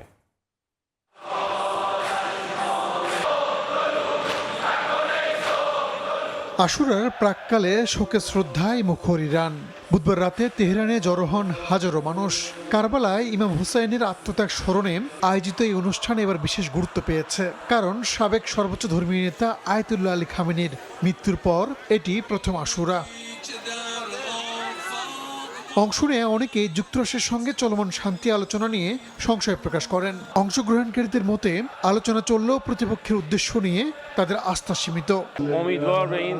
আমরা সবসময় যুদ্ধের জন্য প্রস্তুত ছিলাম এবং আছি, তবে আমরা কখনো যুদ্ধের সূচনাকারী নই। আমরা চাই আমাদের কূটনৈতিক ও সামরিক শক্তি দেশকে সংঘাত থেকে দূরে রাখুক। এই আলোচনা বা সমঝোতা নিয়ে আমরা আশাবাদী নই, তবে ইরানি জনগণের অধিকার বাস্তবায়নের জন্য আমাদের নেতার নির্দেশনা ও তত্ত্বাবধানে হলে আমরা আলোচনাকে সমর্থন করি। আশুরা শিয়া মুসলিমদের অন্যতম গুরুত্বপূর্ণ ধর্মীয় উপলক্ষ। মধ্যপ্রাচ্য সহ বিশ্বের বিভিন্ন দেশে কোটি কোটি শিয়া মুসলিম শোক, আত্মত্যাগ ও প্রতিরোধের প্রতীক হিসেবে দিনটি পালন করেন। রাহানুল রানা, সময় সংবাদ। তীব্র দাবদাহে ইতালিতে 5 জনের মৃত্যু হয়েছে। পরিস্থিতি সামাল দিতে দেশটির 17টি শহরে জারি করা হয়েছে রেড অ্যালার্ট। এদিকে যুক্তরাজ্যে 50 বছরের ইতিহাস ভেঙে একদিনেই 3 বার জুন মাসের সর্বোচ্চ তাপমাত্রা রেকর্ড করা হয়েছে। যুক্তরাজ্যে এবার একদিনেই তিনবার ভেঙেছে জুন মাসের ইতিহাসের সর্বোচ্চ তাপমাত্রার রেকর্ড। দেশটির দক্ষিণ উপকূলের হ্যাম্পশায়ারের গোসপোর্ট শহরে পারদ 36.1 ডিগ্রি সেলসিয়াসে পৌঁছানোর পর আবহাওয়া অফিস একে জুনের ইতিহাসের উষ্ণতম দিন হিসেবে নিশ্চিত করে। এর আগে 1976 সালের ঐতিহাসিক দাবদাহের সময় রেকর্ড হওয়া 35.6 ডিগ্রি সেলসিয়াসের রেকর্ডটি দীর্ঘ 50 বছর ধরে অক্ষত ছিল। পরিস্থিতির ভয়াবহতা বিবেচনায় দেশটির জারি থাকা অত্যন্ত বিরল রেড এক্সট্রিম হিট ওয়ার্নিং বৃহস্পতিবার পর্যন্ত বহাল থাকবে বলে জানানো হয়েছে। তীব্র দাবদাহে ইতালিতে কয়েকজনের মৃত্যুর খবর পাওয়া গেছে। পরিস্থিতির অবনতি হওয়ায় ইতালির 17টি শহরে সর্বোচ্চ সতর্কবার্তা বা রেড অ্যালার্ট জারি করেছে দেশটির প্রশাসন। সংশ্লিষ্ট কর্তৃপক্ষ জানিয়েছে, এবারের গরম এতটাই বিপজ্জনক যে কেবল শিশু বা বয়স্করাই নন, সম্পূর্ণ সুস্থ ব্যক্তিরাও তীব্র স্বাস্থ্য ঝুঁকিতে রয়েছেন। অস্বাভাবিক গরমের কারণে বেলজিয়ামের রাজধানী ব্রাসেলসের আইকনিক পর্যটন কেন্দ্র অ্যাটোমিয়াম প্রতিদিন বিকেলে বন্ধ রাখার সিদ্ধান্ত নেওয়া হয়েছে। আবহাওয়াবিদরা বলছেন, ওমেগা ব্লক নামের একটি বিশেষ বায়ুমণ্ডলীয় অবস্থার কারণে ইউরোপের আকাশে গরম বাতাস আটকে পড়ে এই পরিস্থিতির সৃষ্টি হয়েছে। এমন চরম পরিস্থিতিতে সুইজারল্যান্ডের জেনেভায় প্রবীণ নাগরিকদের স্বস্তি দিতে নেওয়া হয়েছে এক ব্যতিক্রমী উদ্যোগ। তীব্র গরম থেকে বাঁচতে শহরের বয়স্ক বাসিন্দাদের জন্য শীতাতপ নিয়ন্ত্রিত সিনেমা হলগুলোতে বিনামূল্যে চলচ্চিত্র দেখার সুযোগ করে দিয়েছে স্থানীয় প্রশাসন। ফারহাদ চৌধুরী, সময় সংবাদ। ইউক্রেন সংকট নিয়ে যুক্তরাষ্ট্রের উপর অসন্তোষ প্রকাশ করেছে রাশিয়া। মস্কোর দাবি, ট্রাম্প ও পুতিনের মধ্যকার বোঝাপড়া বাস্তবায়নে ব্যর্থ হয়েছে ওয়াশিংটন। রুশ পররাষ্ট্রমন্ত্রী সাফ জানিয়েছেন, ইউক্রেন সংকটের কোনো অস্থায়ী সমাধান বা মৌখিক আশ্বাস আর মেনে নেবে না মস্কো। রাশিয়ার মূল ভূখণ্ডের প্রায় 1200 কিলোমিটার গভীরে নজিরবিহীন ড্রোন হামলা চালিয়েছে ইউক্রেন। এবারের লক্ষ্যবস্তু ছিল ওরেলবুর্গের বিশ্বের অন্যতম বৃহত্তম প্রাকৃতিক গ্যাস প্রক্রিয়াকরণ ও হিলিয়াম প্ল্যান্ট। ইউক্রেনীয় জেনারেল স্টাফের দাবি, রকেট ইঞ্জিন ও গোলাবারুদ তৈরির প্রধান কাঁচামাল উৎপাদনকারী এই প্ল্যান্ট এবং 2টি প্রধান স্যাটেলাইট যোগাযোগ কেন্দ্রে সফলভাবে আঘাত এনেছে তাদের ড্রোন। ইউক্রেনের দোনেৎস্ক অঞ্চলের কৌশলগতভাবে অত্যন্ত গুরুত্বপূর্ণ শহর কোস্তিয়ান্তিনিভকায় হামলা অব্যাহত রেখেছে রাশিয়া। আক্রমণে পুরো শহর জুড়ে জ্বলছে আগুন, উঠছে ধোঁয়ার কুণ্ডলী। রুশ প্রেসিডেন্ট ভ্লাদিমির পুতিন দাবি করেছেন, এই অঞ্চল এখন পুরোপুরি তাদের নিয়ন্ত্রণে আসার পথে। এরই মধ্যে শহরের 128টি ভবন তারা দখলে নিয়েছেন। তবে ইউক্রেনীয় কমান্ডাররা বলছেন, রাশিয়ার এই দাবি অতিরঞ্জিত।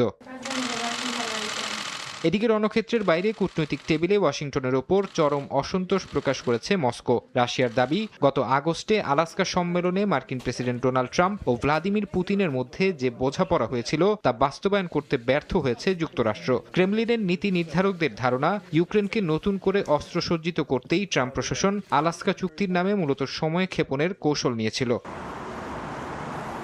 মস্কোয় এক ফোরামে রুশ পররাষ্ট্রমন্ত্রী সের্গেই লেভরভ জানিয়েছেন, ইউক্রেন সংকটের কোনো অস্থায়ী সমাধান রাশিয়া মেনে নেবে না। তিনি আরো বলেন, বল এখন রাশিয়ার কোর্টে নেই। তবে ট্রাম্প প্রশাসনের দেয়া কোনো মৌখিক আশ্বাসে ক্রেমলিন আর বিশ্বাস করবে না বলেও জানান তিনি। ফারহাদ চৌধুরী, সময় সংবাদ। ইউরোপে প্রথমবারের মতো হানা দিয়েছে প্রাণঘাতী ইবোলা ভাইরাস। কঙ্গো থেকে মানবিক মিশন শেষে ফ্রান্সে ফেরা এক চিকিৎসকের শরীরে রোগটি শনাক্ত হয়েছে। তবে ফরাসি স্বাস্থ্য মন্ত্রণালয় ও বিশ্ব স্বাস্থ্য সংস্থা জানিয়েছে সাধারণ মানুষের জন্য ঝুঁকি এখনও বেশ কম। ইউরোপের প্রথম দেশ হিসেবে ফ্রান্সে শনাক্ত হয়েছে ইবোলার সংক্রমণ। আক্রান্ত ব্যক্তি পেশায় একজন চিকিৎসক, যিনি সম্প্রতি কঙ্গো একটি বেসরকারি সংস্থায় মানবিক সহায়তার কাজ শেষে দেশে ফেরেন। বুধবার ফরাসি স্বাস্থ্য মন্ত্রণালয় জানায়, শনাক্তের পরপরই তাকে বিশেষায়িত হাসপাতালে ভর্তি করা হয়েছে এবং বর্তমানে তার শারীরিক অবস্থা স্থিতিশীল। কঙ্গো ফেরত অন্যান্য কর্মীদের জন্য এরই মধ্যে একটি বিশেষ নজরদারি ব্যবস্থা চালু করেছে ফ্রান্স। বিশ্ব স্বাস্থ্য সংস্থার প্রধান এক সংবাদ সম্মেলনে জানান, পরিস্থিতি নিয়ন্ত্রণে আনার চেষ্টার চেয়ে ভাইরাসের বিস্তারের গতি অনেক বেশি। আক্রান্তদের সংস্পর্শে আসাদের খুঁজে বের করার প্রক্রিয়া এখনো দুর্বল এবং আইসোলেশন সেন্টারগুলোতে পর্যাপ্ত চিকিৎসার অভাব রয়েছে বলে জানান তিনি।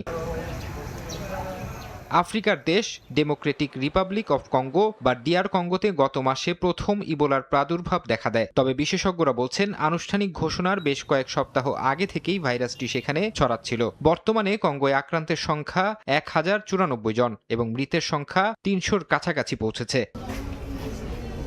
ইবোলার বর্তমান প্রাদুর্ভাবটি মূলত বুন্দিবুগীয় প্রজাতির ভাইরাসের কারণে হচ্ছে, যার কোনো প্রতিষেধক বা ভ্যাকসিন এখনো আবিষ্কার হয়নি। এটি মূলত শরীরের তরল পদার্থের মাধ্যমে ছড়ায় বিধায় সম্মুখ সারির স্বাস্থ্যকর্মীরা সবচেয়ে বেশি ঝুঁকিতে রয়েছেন। এরই মধ্যে প্রায় 80 জন স্বাস্থ্যকর্মী এই ভাইরাসে আক্রান্ত হয়েছেন, যার মধ্যে অন্তত 17 জন প্রাণ হারিয়েছেন।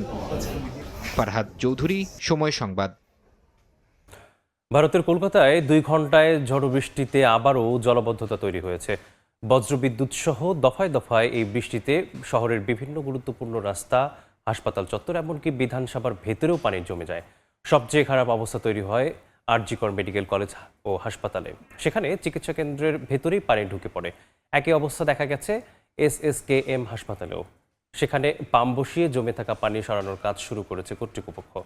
এদিকে ট্রাফিক কন্ট্রোল জানিয়েছে, শহরের অন্তত 10টি গুরুত্বপূর্ণ জায়গায় পানি জমে থাকায় ধীরগতিতে চলাচল করে গাড়ি। কলকাতার পাশাপাশি পূর্ব মেদিনীপুর ও পূর্ব বর্ধমানে লাল সতর্কতা এবং পশ্চিম মেদিনীপুর ও ঝাড়গ্রামে হলুদ সতর্কতা জারি করেছে আবহাওয়া অধিদপ্তর।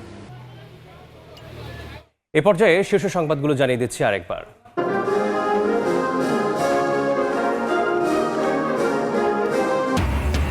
চীনের গ্রেট হলে তারেক রহমানকে রাজকীয় সংবর্ধনা। প্রধানমন্ত্রী লি কিয়াংয়ের সঙ্গে বৈঠকে 13টি সমঝোতা সই। বেইজিংয়ে বিনিয়োগ কার্যালয় খোলার ঘোষণা বাংলাদেশের। 2 বছর পর বাংলাদেশি পর্যটকের জন্য খুলল ভারতের দরজা। 28 জুন থেকে করা যাবে ভিসার আবেদন, জানালেন নতুন হাইকমিশনার। কার্যক্রম চলবে দেশের 5টি সেন্টার থেকে।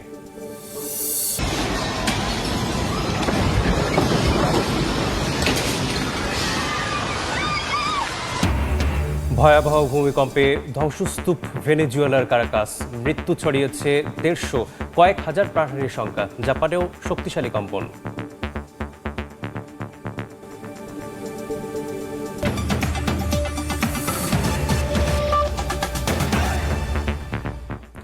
এই ছিল রাত 11টার সময়। দর্শক, বিশ্বকাপ ফুটবলের মহাযজ্ঞ সরাসরি সম্প্রচার করছে সময় টেলিভিশন। দেখতে চোখ রাখুন সময়ের পর্দায়। এরপর প্রবাসের সময় নিয়ে আসছি কিছুক্ষণ পর। সঙ্গেই থাকুন সময়ের।